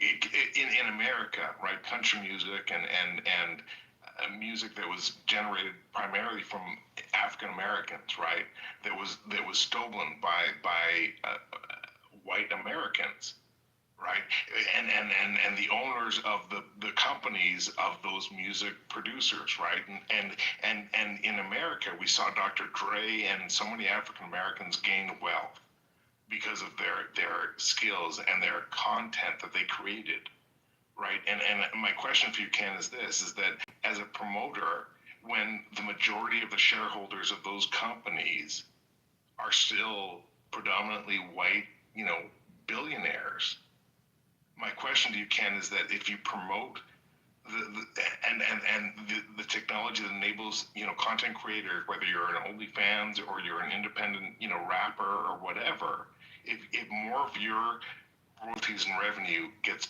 sent to you rather than the white fucking shareholders of the company that is dominating you and monetizing you, do you believe that like the old system is good, or the new system where money goes to the creators versus the shareholders? Like, what's better? Well, I'll answer your question, but to be honest with you, in my line of work, that don't got nothing to do with me. So let's just start off on that point. Like, my opinions and all that, I get paid for my opinions to tell you if you might have a hit record and what we could do. But what you're getting deep into, like, that don't really got nothing to do with me. It just, if it doesn't matter if your company's white, black, purple, whatever. If you hire me to work a record, that's just my job. Now, all I can really break down to what you're saying is, listen, there's a lot of our circle or black creatives that complain that we don't own the companies and all that stuff like that, and that primarily that's a us problem. We need to come to the table and figure it out, because a lot of us can't work together. So if we can't be on the same page, we can't own the companies. We got the talent, but a lot of us don't be on the same page. Now, you do have United Masters, who is ran by Steve Stout and owned by Steve Stout, and then he probably has whatever shareholders or whatever. You also have Gamma, who was Larry Jackson, L.A. Reid, and a couple other people. So there are some companies that are Venice as well, with Troy Carter and those are black-owned companies, but the conglomerates, the Universal, the Sony, the Warners, are not black-owned. And sometimes people want things that they're not really ready for. Like, I hear people say, go independent, don't go major, don't do that. Well, there's pros and cons to that. You go independent, you got to spend your own money. You go major, you're spending their money. They have resources since, the 60s, the 70s. So their database and their resources and their name is more respected than yours. So it's easier to say that I am Cash of Def Jam, or I am Cash of Sony Music, and doors open up. That may not open up for you. So there are pros and cons. Yeah, if you go independent, you have less people in your money and less things to be broken as far as like splitting up money and funds. But once again, you may be missing resources that you need to get off the ground. Yeah, I find I'm in the media business and tech business, and more TV than music. But ownership and control of the asset is paramount. But having a system in place to market, promote, distribute, publish said IP is, which we call the machine, is how things get really pushed to the forefront. Ken, my question for you is: do you think there's an opportunity for another DSP, which is basically a global radio station, in the marketplace? Because I've been talking to some of my partners about putting something like that out. I think it is, and there has been some that have came up, but gotta remember, like, and I'm not talking about boom play. I'm talking about like boom play that the Chinese did in Africa. There's new ones that came up. There's one that's out of like one of the Arabic world. That's like rising up. I just tell you like this: you're going into it right at a point where you're behind the eight ball. Spotify's global, right? Spotify's global. Apple Music is dominating in the U.S. Like, as far as their users, they're going up and up and up, and primarily because of things like this Versus tonight, Super Bowl. The way that their platform is set up as far as the user interface, I like it better. I never used Spotify a day in my life. I went from Tidal first, and then I went into Apple Music, and I've been with Apple Music forever now. But can you do it? Yes. In order to really win is the payout. That's what you got to figure out, is the payout. Exactly. Like, I do coding, and so I was going to try to build one, but I also did a lot of research. So I was like, oh, how do I get the royalties to $1? And, the information that I found was it's not really sustainable, because if you get the royalties up more than everybody, or you get it to $1, or you get it to 99 cents, or whatever is the goal to make you stand out, people keep forgetting that you're going to have to raise the subscription. Yeah. Now I'm triggered as fuck. Let me ask you something really quickly. Hold on. Let me ask you something really quickly. Is country music a black thing or a white thing? Country music started with black people, but it's a white thing, and we have some success with black acts. The kid Sabuzi or whatever, he dominated for like. Brother, and I'm sorry, I'm so triggered right now, but this is the whole fucking conversation. Country music was black. The entire origin of country music is an African origin fucking thing. And the only reason most Americans think that country... I'm so fucking triggered right now, Ken. Because the only reason why most fucking... Well, hold on. If you're triggered I'll by mute that, up. right? I'll mute up. Yeah, I'll mute up. No, don't mute up. I just want to say this. If you're triggered by that, right, then you would be triggered by blues. You'd be triggered by pop, jazz. Because even though we have the artists in all these formats, right? They have particularly been a white, like, bass genre for quite some time after being stolen from us. And so, but listen, don't be triggered. You know why? Because when you have artists like Sabuzi, I hope I'm saying his name right. I never could say his name right. When you have artists like that dominate and be one of the only black artists and dominate that space for 20-something, 30-something weeks on the top of the charts and breaking records, that means changes come. When you have a Beyonce who they don't want in the space, and she comes and she does Cowboy Carter and dominates and disassembles the space, or one of my clients, Sexy Red, who people are critical about, goes and she gets on a stage with a white country artist, and the whole people know her rap songs word for word. By the way, I just hit you back channel with my information. You know what I mean? That's power. And Brother Ken, Okay. Brother Ken, we're talking, we're violently agreeing with each other. And the reason why I take offense is that back in the day, the reason why the leading, most popular, most successful fucking country music, which was black music, wasn't allowed on American fucking radio waves was because of the FCC. They said, hey, if this is a black person that is singing, that is offensive content. That is not allowed on American airwaves. And so a whole bunch of fucking stinky leg crackers came out with their Timu versions of black people's fucking country songs. And all of a sudden, Elvis and Johnny Cash and all these fucking. But Jeremy, that might be before my time. I'm 43 years old.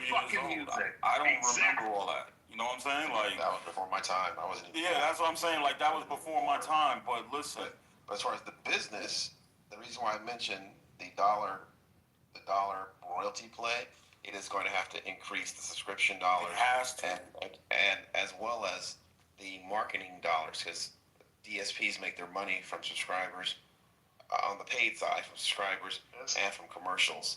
And if the unit economic metrics are figured out for the financial payouts, that could be, let's say, just even 50 cents. 50 cents.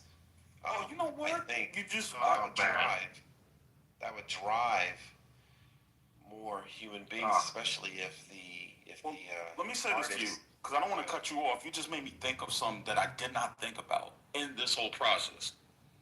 Is I have to go back and do some research, but the one thing I didn't ask the question about was, what if the CEO and the top people of the company are not getting the type of payouts that the Spotify people, and it's more, they're making great money, but they're not robbing the situation, right? Like they're not making... The money comes from the labels.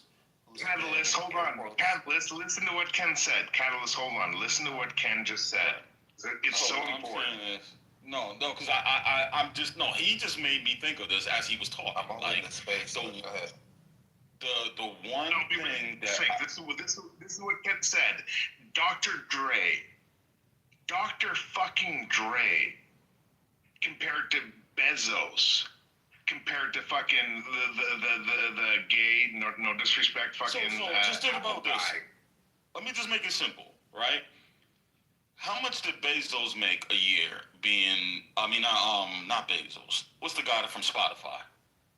Let's look this up. The owner? What's the owner's name? Derek Eck. EK. Okay. He made a lot of money to where he was selling off a lot of his shares recently, right? To do whatever he's doing with some company with military tactics or whatever that everybody's upset at him about. But Rob, can you pull or whatever what he made in a year?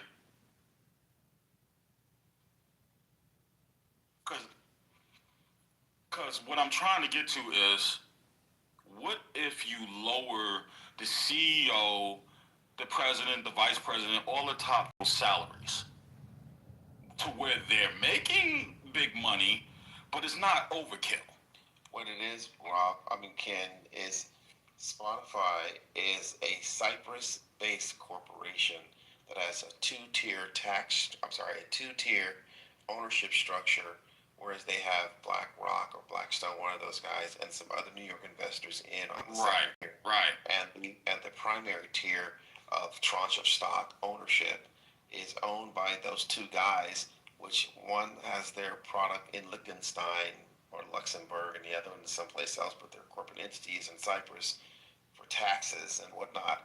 And so the lion's share of revenue is being paid out to its shareholders. But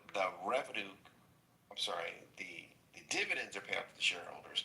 The revenue comes from the labels, Universal, Warner, who else was it? Sony, maybe, yeah. to have their artists played and pushed out and programmed on the DSP. Right, they're playing, I think it's 70% or something licensing fee. Actually, what interestingly enough, and I'm not a fan of his, or I don't know these guys, but what Drake was talking about in his lawsuit was actually quite accurate. It was very accurate because of how the throttling effect of music being played in this particular DSP, which correlates with the amount of revenue that they're making on the DSP, and it just happened to coincide with his time to renegotiate his deal via Lucy and Grange. So yeah, there is still a pay-for-play payola. It's just the new modern global radio station, Spotify, Pandora, Apple Music, same thing. That's why I'm thinking, I was talking to, I had folks down I Southwest. can't talk about, I'm under a contract with Universal. I can't talk about payola. No, of course not. No. And So- Ghazi over Empire. So yeah, we know the bit. So if you guys could allow me a 2-minute TED talk, right? To answer the question, David X compensation was $1.4 million. He doesn't have a base salary, right? His compensation is mostly tied to performance-based compensations or bonuses and stuff like that. And other than that, the stock that he owns, which leads to this, some of the things that the guy Jeremy is talking about, and just the mood in the U.S. at the moment, right? Taking into account and laying it aside respectfully, some of the things that Catalyst are talking about, the double Dutch Irish sandwich, right? Just the moving of money through tax advantage jurisdictions. Setting that aside from a very high level perspective, the title of my TED Talk today is called Super Money. It's an old book written in the 70s by a guy named Adam Smith. Not the Adam Smith from 1776, but it was a pseudonym for a financial writer. And in that book, he talked about what is super money. The long version short, I suggest getting the book. The long version short is, in America, in most of the developed countries in the world, super money is when a person, Ken and I decided to start a business, selling computers or widgets or whatever. And we get so good at selling these widgets, we're making money. But what we do is, since we're 50-50 owners, we take that company public and we decide to maybe have 2 classes of stock. So we maintain voting rights or control, or maybe we liquidate down to 25 each, but we sell stock to the public. And then the company's price, not the value, I'll get to that later, but the price of the stock moves and hopefully moves up depending on the value of our company, because price and value are 2 separate things. So the price of the stock starts moving up, right? And the way that most developed countries, but specifically America, the way that our income tax laws are written, it benefits Ken and I to take a nominal salary, $1, $70 grand, $72 grand, $250,000, whatever, because the bulk of our money is tied to the stock that we own. And what's taxed in America is income, right? So that's ordinary income from wages and salary. There's also dividend income and other capital gains income if you actually sell the stock or some other asset, right? However, we're trying to figure out how to get money in our pockets. Ken's got a wife and an ex-wife and 3 kids, and I've got a wife and an ex-wife and 4 kids. I need money. I need cash money, but I don't want to sell my stock. Well, we call our good friend Jamie Dimon of JP Morgan, and Jamie says, well, I'm looking at your stock portfolio, because this is the only asset you really got, and it's worth about $300 million. It's priced at about $300 million. I'm willing to loan you $100 million cash money right now. Set up an account here at our bank with us, blah, blah, blah. And we say, okay, cool. And that's each. So Ken's liquid $100 million cash money in the bank. And he's used the stock in his company as collateral because it's super money. At the moment, it's worth $300 million. But if the company does good, it could be worth $3 billion in 5 years. It's money on steroids to an extent. And from a tax perspective, how that money is taxed is it goes into different buckets. If we take out a loan using our stock as our collateral, that loan is not taxable income. That's not taxable income. And more importantly, we can write off the interest that we pay on that loan annually on our taxes, depending on a few other factors. And with that being said, the solution to some of these problems, and I respect Jeremy's obvious institutional knowledge is just knowing the sense of history. I've shared that interest as well. The business. That's amazing, by the way. Business. Well, yeah. I mean, it's amazing how you're breaking it down too. By the way. Oh yeah, yeah. I'm enjoying this lesson. I thought you said you want me to say the contract, my man. Yeah. So what ends up happening is that a lot of these companies, some things are going to exist. White folk. I don't mean the offense. White folk been stealing black folk stuff forever. They've always thought of us as property. That's how they initially interacted with us in this country, and they will always probably continue to think of that. This is what it is. So what a lot of standout artists throughout the years have done is they figured out how to use these tools for my benefit, right? And how to use these same types of principles in other ways. You've got Rihanna with Fenty, you've got Kylie Jenner with cosmetics, you've got Jay-Z with an assortment of things, even Puff Daddy, before I'm old, I still call him Puff Daddy, my bad. Puff Daddy with an assortment. They've realized that, hey, the money ain't really in the music. Jay-Z has a quote-unquote notional net worth of $2-3 billion, but if you look at his records, as best as Zach Greenberg can give him at Forbes, he only makes about $70 to $75 million from music. The reason is because he has a wide array of portfolios. So the game in America, in most developed countries, has been to own an income-producing asset that the price of it varies via the stock market or bonds, but probably stocks because bonds are for old ladies. So that's super money, not just a dollar, but a dollar whose price changes based on some other variable that you can't control. And the way a lot of wealthy people, their income is split is not much ordinary income. It's usually capital gains, or they'll get loans against the assets that they own, the income producing assets that they own, namely the stock in the companies that they founded. And so eventually, like Elon, they have to liquidate. This is in the term used to be called they're asset rich but cash poor. Yeah, I got a $200,000 house. That don't mean I got $200,000 in the bank.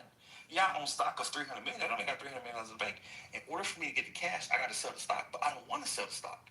But these banks are willing to loan you money against it, so that's what they do. And it happens every day, Monday through Friday. As long as a man answers a phone, honestly, it happened. And so the solution, and I'm winding down. Forgive me, I'm Baptist.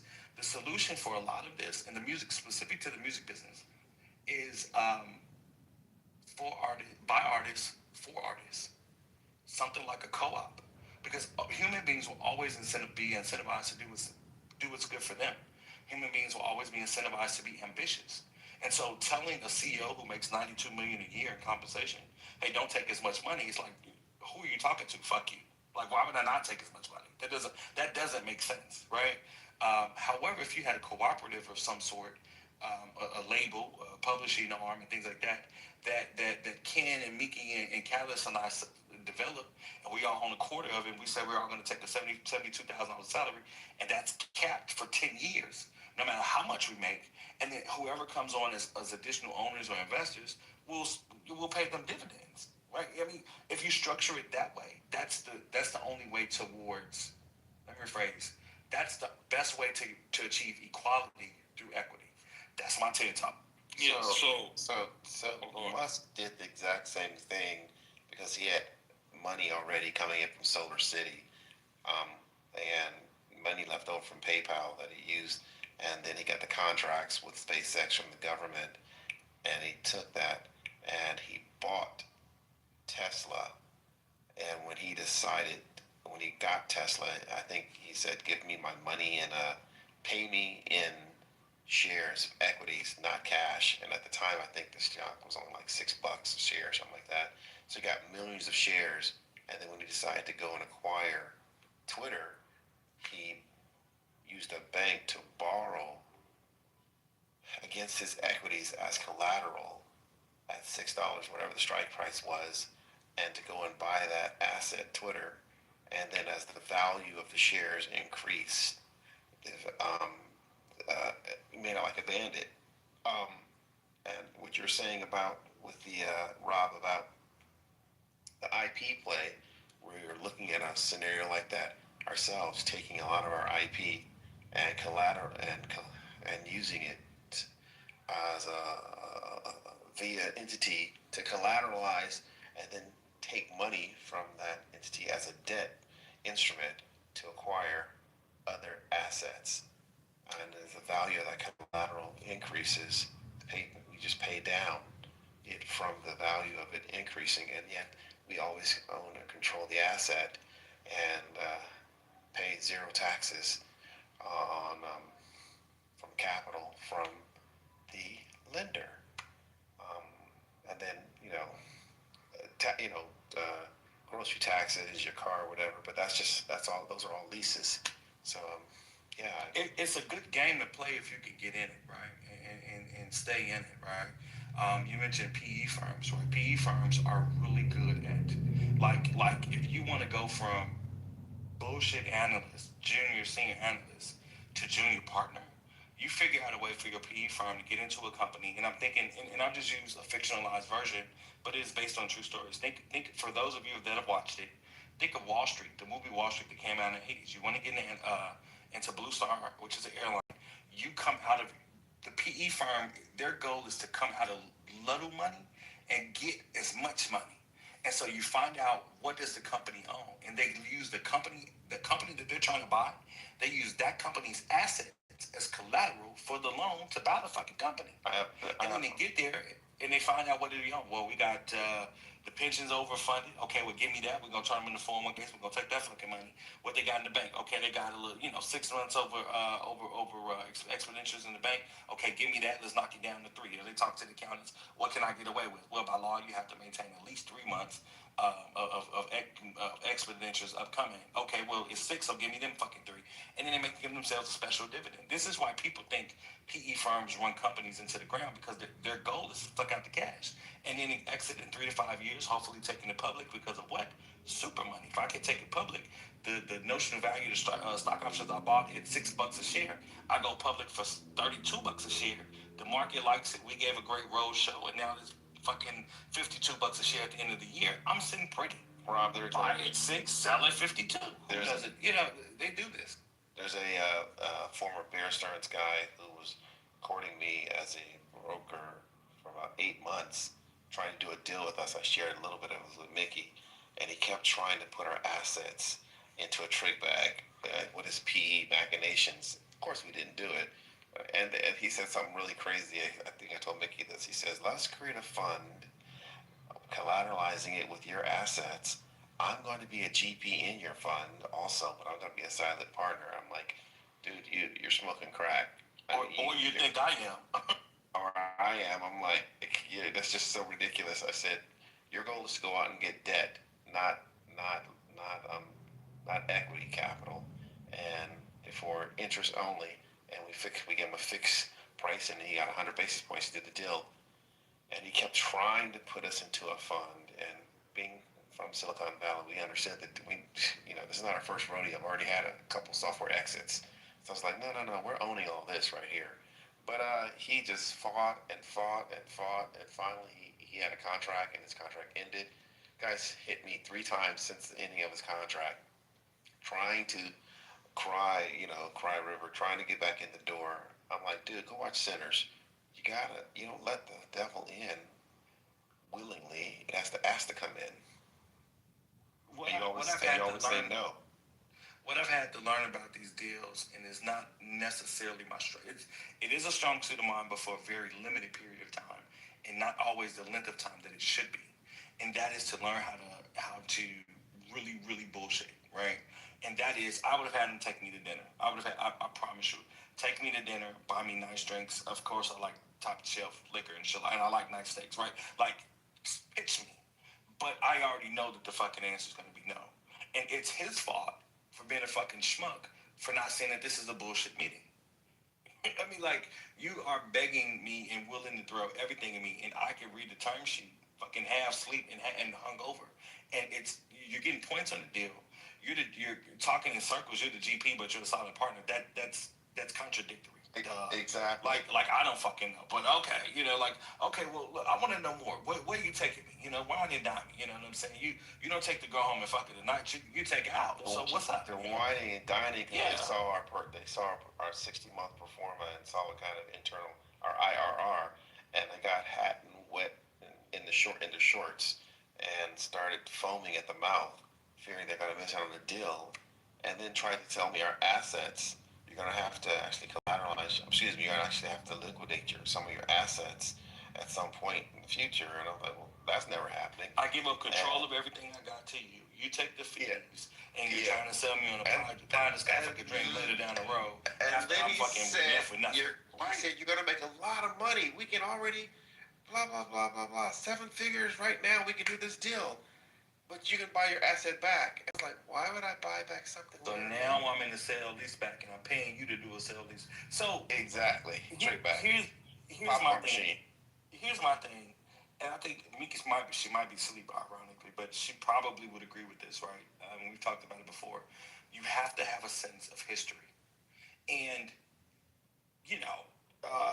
I guess Jeremy got off of here, but some of the things he was saying, like way out left, right?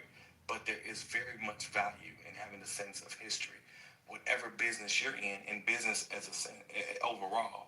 Because even if history doesn't repeat itself, it rhymes. When people get to talk like this interest rates, I put my family into I bonds. Why? Because interest rates are 9%. The last time interest rates were over 7% for real for financial instruments was in the 80s with hyperinflation. So what do you do with hyperinflation? Interest rates are going up. Okay, you can't get into things that cost you interest rates, but you can make money on them. So get into I bonds. I bonds are paying 9%, almost 10%. Yeah.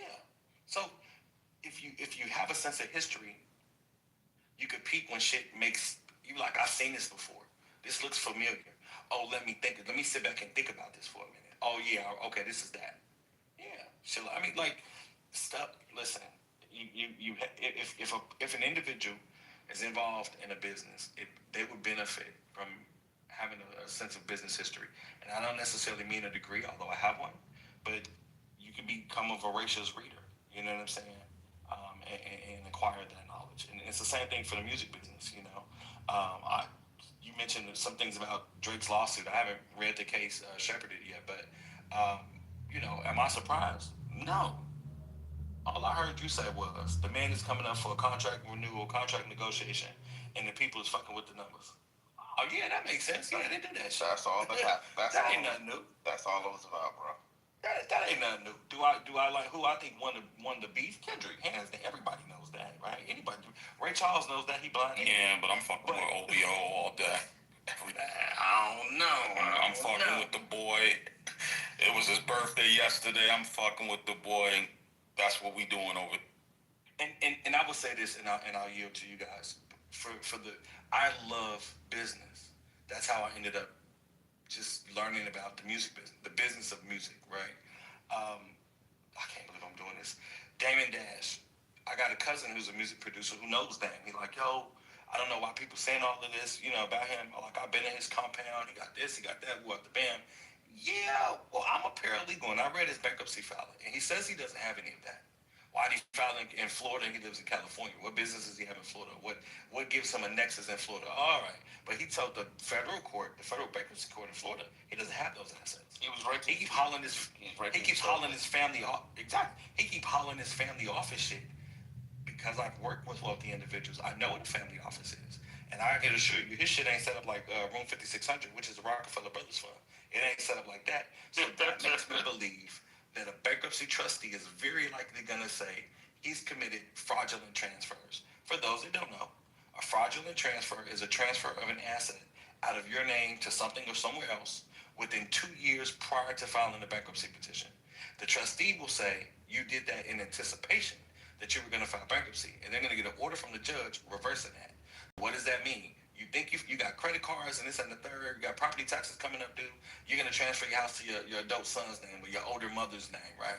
The bankruptcy court is going to get a judge and have that all reversed back. And they're going to put that asset back into the bankruptcy estate, and they will liquidate it to fucking pay your creditors. That's called a fraudulent transfer. And so with that being said, they ain't talk all that shit, but it just, I'm going to use his saying against him. He makes sense to someone that doesn't know the things that he's talking about. I'm just not one. I happen to be a person that understands these things. I mean, I've been in the legal and the tax and real estate business, and I know that what he's saying don't make sense. Or it's not. And when something don't make sense, there's a lie in there somewhere. So yeah, as he talk about, oh, my daughter didn't get evicted. So you want me to believe a nigga that's had 8, 9, 10 different apartments in the military and out the military and throughout the world, and all of these, you want me to believe that her rent's $3,200, and she was sending her portion of the rent with her 4 roommates to them, and she didn't know that they weren't paying the rent, and she wasn't paying the rent directly to the landlord, or she didn't have good sense to do that. You, her dad of all people, you not tell her to make sure she make a money order out to the landlord people? Bingo. It don't make sense. It don't make sense. It definitely It's don't cool make to sense. it's cool to just say the bitch got evicted because the people was fucking up there. It's cool. Hey, no, we all have been through shit. It's cool, but you ain't got a lot. Look in the chat. That's where everybody can download it, put in their Google Deck. That's a book on what and how to set up a family office. It's a PDF. It's 500 pages. Highly recommend downloading it, going and printing it, and going and reading it for those who don't have those assets yet, and who aspire to have those assets as far as the type of individuals you're going to need to set yourself up. It's on page 39 in the PDF. Put down with the whole thing in your own deck before I disconnect the administrative privileges for access.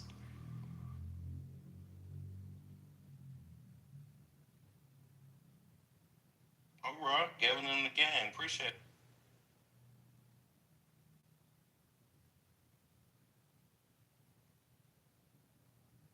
I got something for you, Rob. You're going to like this. Hold on.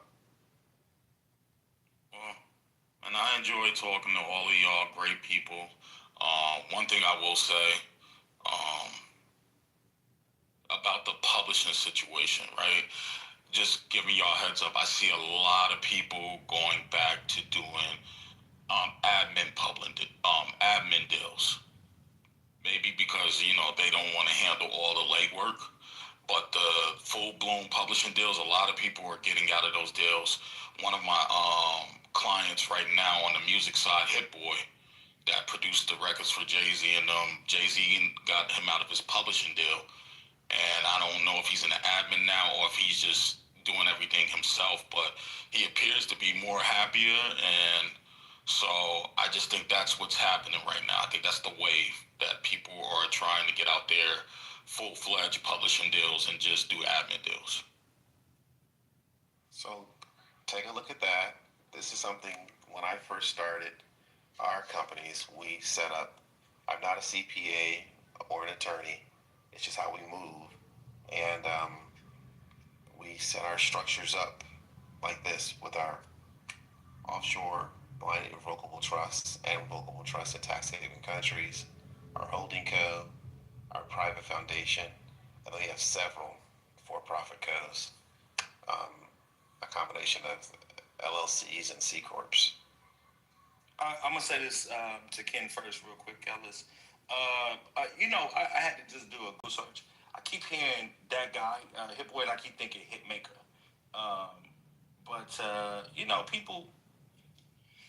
People don't be wanting to do the work, man. People don't be wanting to do the work. They don't want to. They think it's all easy. You just get on DistroKid and it's all gonna happen. You get on TuneCore, it's all gonna happen. You get on United Masters, it's all gonna happen. You get on Empire, it's all gonna happen. And people. And they are 1,000% incorrect. Correct. So it's like I'll use an example, right? Ty Bazin out of Atlanta. You might know the brother. Yeah, definitely. He worked with Brent Fayez. In a very simplified version. When he first heard and got hearing about Brent was living in I think he moved from North Carolina. He was living in Charlotte. Yep.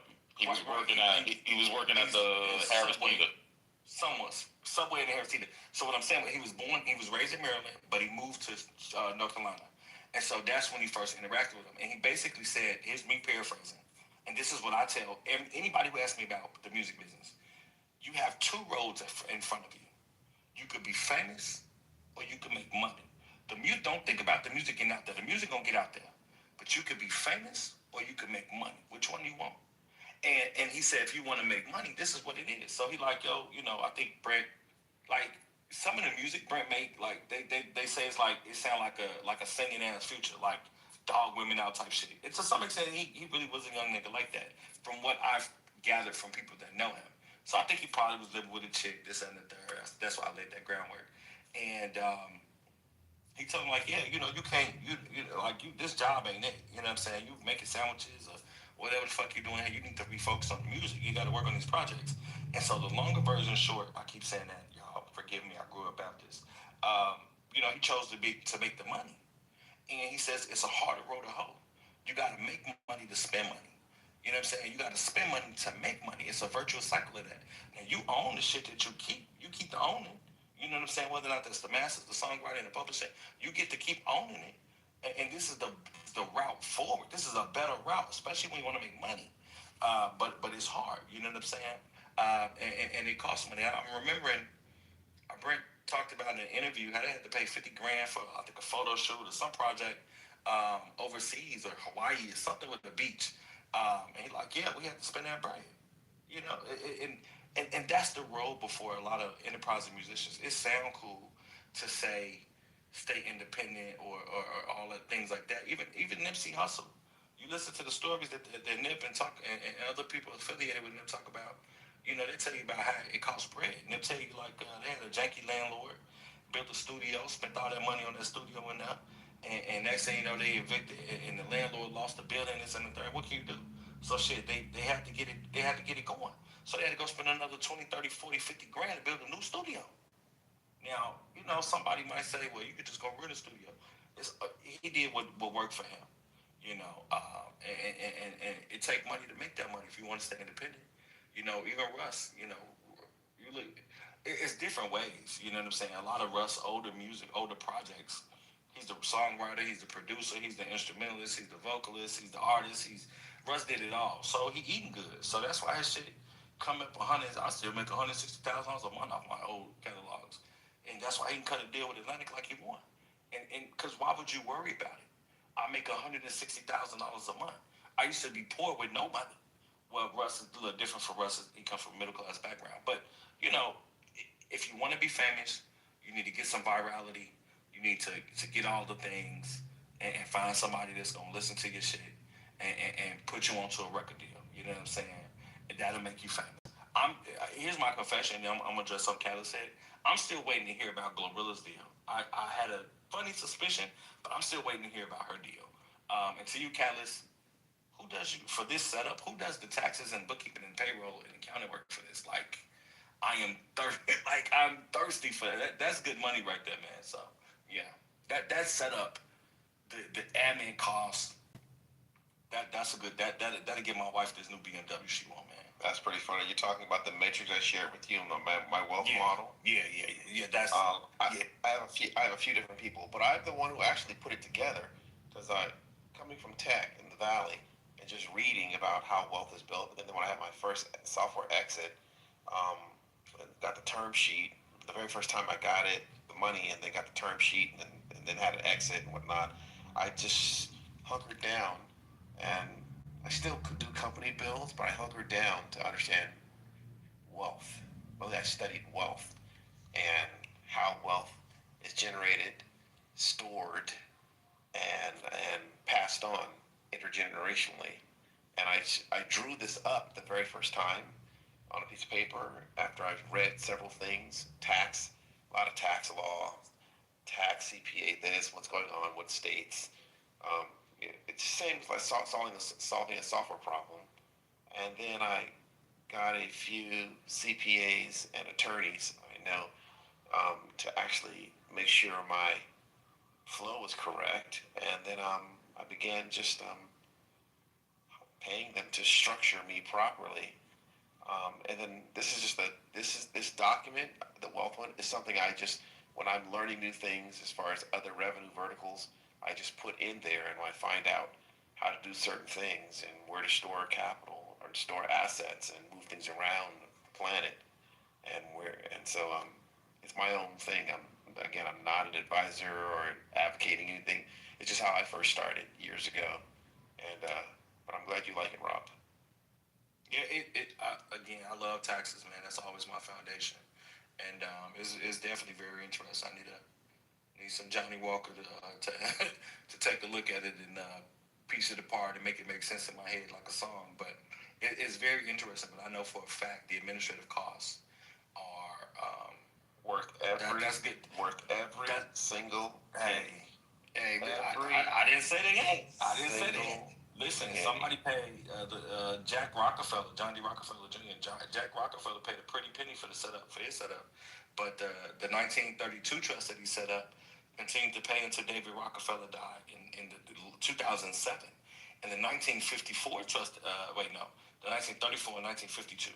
So the 1934 trusts were for John D. Singer's grandkids. The 1952 trusts were set up for Jack's grandkids. And there's still some left. I think there's one in Florida that still ain't fucking died yet. They call them the cousins. So, if the lawyers charge them $100,000 in the 50s to set these fucking things up, that's still valuable here now in the next millennia. So I say that to say, I'm not disagreeing with you. I just looking at it from a provider perspective. That's really good work for me. So yeah, I just was asking. And did you scroll down to see the pages where things are set up internationally as far as how, I forget what page it's on, but yeah.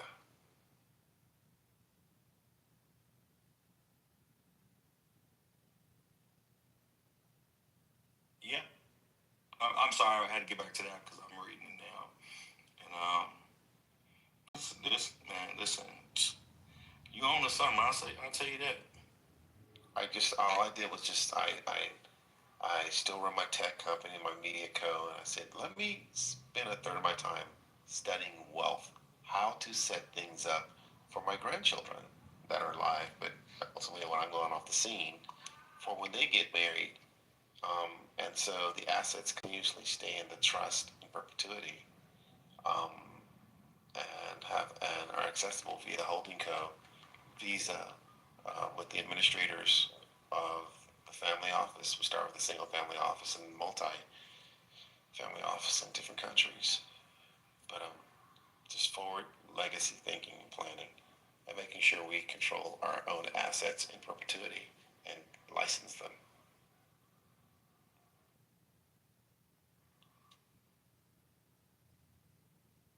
Yeah, that's definitely, again, trying to get back to that. That's definitely way to go, man.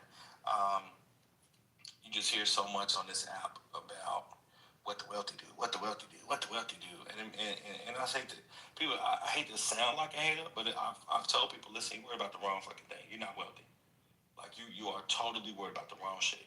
You need to get some assets first. You need to get some income generating assets, and then when you see that snowball is starting to roll, then you can start setting up these kinds of things. Because it costs good money to set this kind of stuff up. People don't work for free, And it's like, you gotta know where you are, to try to plan for where you're trying to go.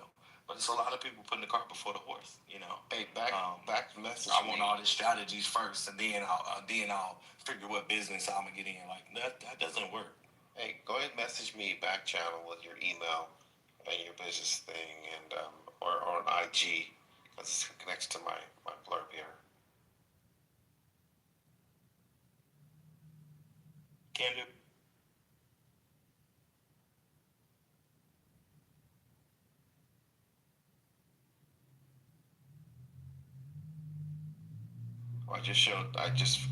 I heard about Tidra Mosley and how she and her sister set up their own situation, their own publishing co, and her sister goes out and gets that money, and so she'll get 100% on the publishing side and 100% on the writer side, so 200%, and still probably using Universal. I don't know if she has what kind of deal she has over there, if it's for an imprint situation, but yeah.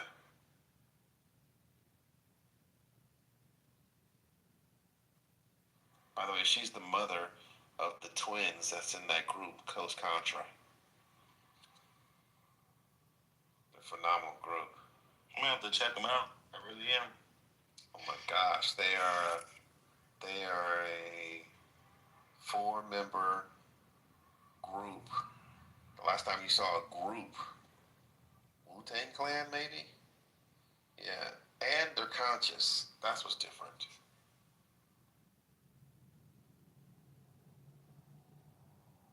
There's a question in the chat. Thanks, Dr. Jen. Again, there's a question in chat about spendthrift trust for asset protection. What are your thoughts?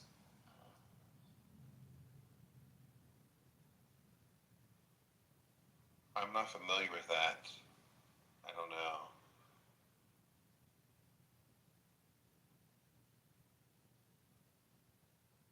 Sorry, I'm trying to get back to that. So, yeah, in my experience, there's for asset protection. There's different types of trust. Um, Obviously, relegated or governed, I should say, by the trust agreement. So, you've got generation skipping trust, you've got grits, you've got slats, you've got, all kinds of stuff. So far as a spendthrift, yeah, let me back up. It doesn't mean that you can't have clauses in the trust agreement that address more than one thing. And so a spendthrift trust, in my experience, has usually been for asset protection, like if I've got a trust for my son, but I'm planning ahead for if he marries someone, I don't want them to get those assets. Least of all, if he marries a woman and then gets divorced, those assets are not part of the marital estate. She can't get any of it, right? So it makes sense as long as you make sure you guys set up structure properly. I know that that is such a fucking cliche on this app and other social media platforms. So what I mean by that is very likely hiring an attorney to either prepare those documents or review them for you to make sure that lots of different points are covered, especially if there's something specific you're trying to do, right? Maybe it's not a child, maybe it's a grandchild. Maybe it's things of your own assets that you're trying to protect. And then there's, again, you have to keep in mind for that fraudulent transfer, that's not just applicable to, fraudulent transfer isn't just applicable to bankruptcy, but it is definitely applicable to the whole debt and credit space, if I could put it that way. So, if you're planning ahead with enough time frame, it definitely makes sense. It's going to always be an irrevocable trust. So, because revocable means the grantor or testator, but the person setting up the trust still owns it, still has control over it. But irrevocable means that that person doesn't. Depending on what state law governs trust. So there's different states that have different rules. I'll give you an example. Just look at Rupert Murdoch and his children and the trust that he has set up and what they're going through with succession. Uh, no pun intended, because the TV show Succession is largely based off the Murdochs, but in Nevada. And yeah, for a long, this is the second lawsuit, I believe. They can't break them trust. They can't. Some states have it where you can not break, but you can change an irrevocable trust if you get the permission and approval of all beneficiaries.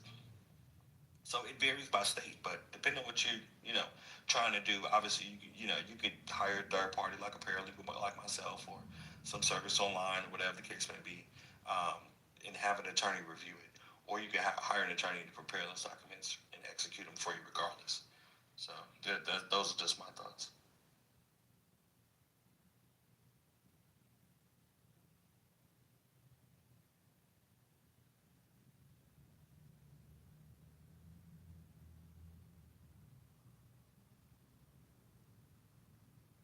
I'm reading your Gallus, I'm reading your in the chat, man. I thought you didn't have nothing to say about that. Again, I'm not an attorney or a tax professional, so I suggest whatever I place in here to go check legally in the state of whatever you're in to see what you can do and where your entity is set up. I like revocable and irrevocable offshore tax haven situations for us specifically, because when my grandchildren, I may not be alive, actually are able to get married, all the assets stay in perpetuity inside the trust. And then and so in the event that one or someone gets divorced, the dissolution of that marriage, whatever assets, and they were getting probably a dividend, it's whoever, whatever spouse is leaving, they have no access, or the children, to take or empty the trust. AKA it's not part of the marital estate. Never. Like the cows always stay in the trust. And we license the milk, but they can't have the cow. And their milk is cut off. The Man said he cut that water off. Okay, Lamar. No, I'm joking. Again, not an attorney. This is not legal advice. I'm not gonna say you need to do your own research. You need to go hire your own lawyer. Um, but I will say this, Evan. Is it based on contract law? To an extent. A trust agreement is a contract. It's a type of contract, yes. But is it, I won't use the verbiage based on because that implies or impresses upon me, look at something's history. And sometimes that's, okay, but what governs it, what, what law governs it? More times than not, states have their own trust law on the books already. So it's like based on that, on trust law, and not necessarily contract law, but it depends because the trust agreement is inherently a contract.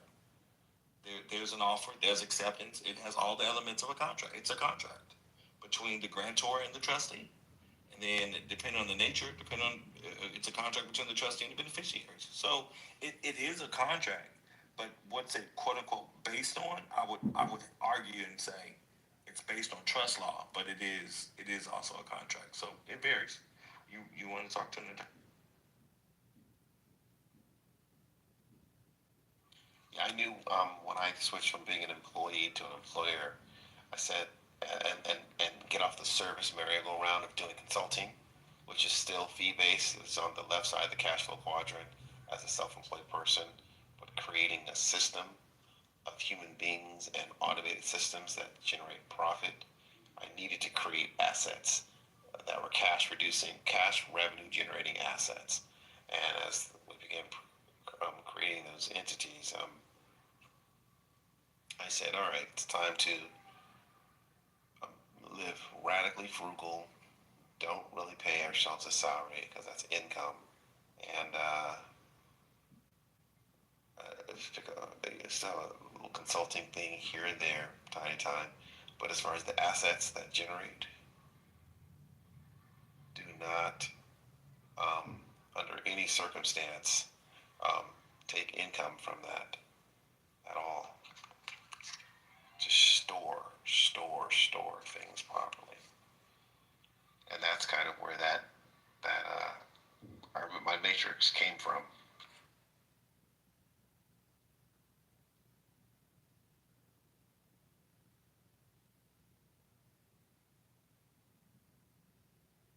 Yeah, that matrix is pretty cold, brother. I'm trying to find a way to save a copy. You can. Is it set? Can you download? If you go to your Google Doc, your Google folder, you should be able to save as into your own folder before it go. Cause I'm gonna disconnect when I leave. Yeah, that's the thing. I'm not on. I don't have Google Docs. It's work related, so I don't have it on my personal phone. That's why. No big deal. I'll figure out the money. Trust me on that.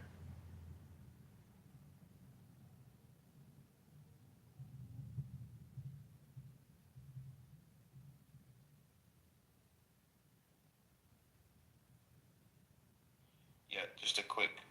I think I said before. It's just storing our assets in that green bucket, which is an asset bucket, and simple math. An asset is something that pays you. So whether it's your IP or your real estate deeds, just put in that asset bucket. And depending on where you're gonna have your trust, what country you're gonna have your trust in. And then a holding co in Wyoming. I like Wyoming because it's very private. And it is. I'm a commercial registered agent in Wyoming. It is quite private. It's a beautiful thing. And then a private foundation. You go look at the Rockefeller or the Ford Foundation, how that's set up, and to get an understanding of 95% of their assets stay inside the nonprofit, and they're only responsible for dispensing 5%, and it's a not-for-profit. And then all the for-profit codes in the red bucket, we got a bunch of them.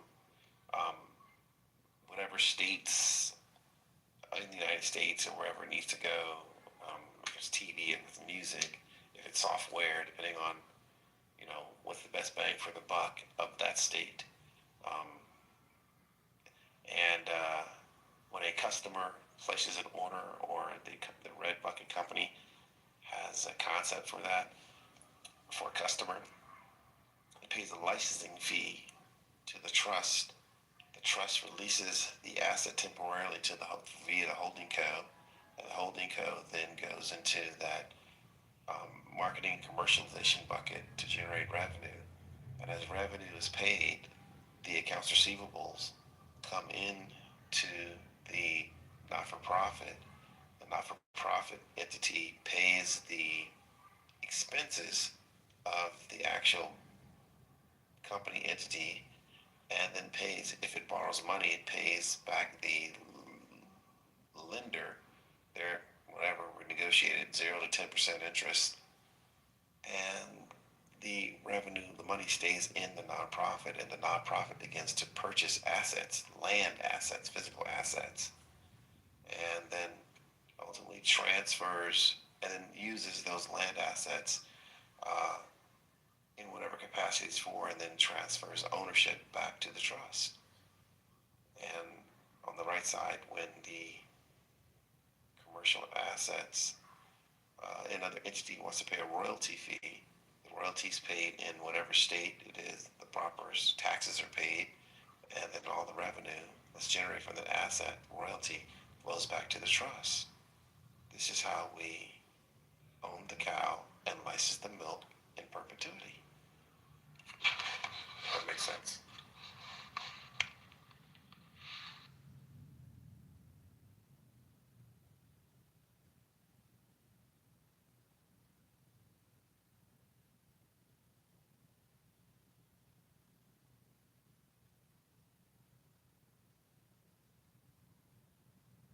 I added you on IG, Catalyst, but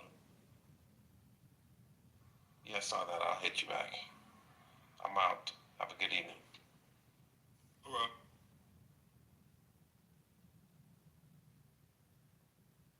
Haitian Sensation, are you there?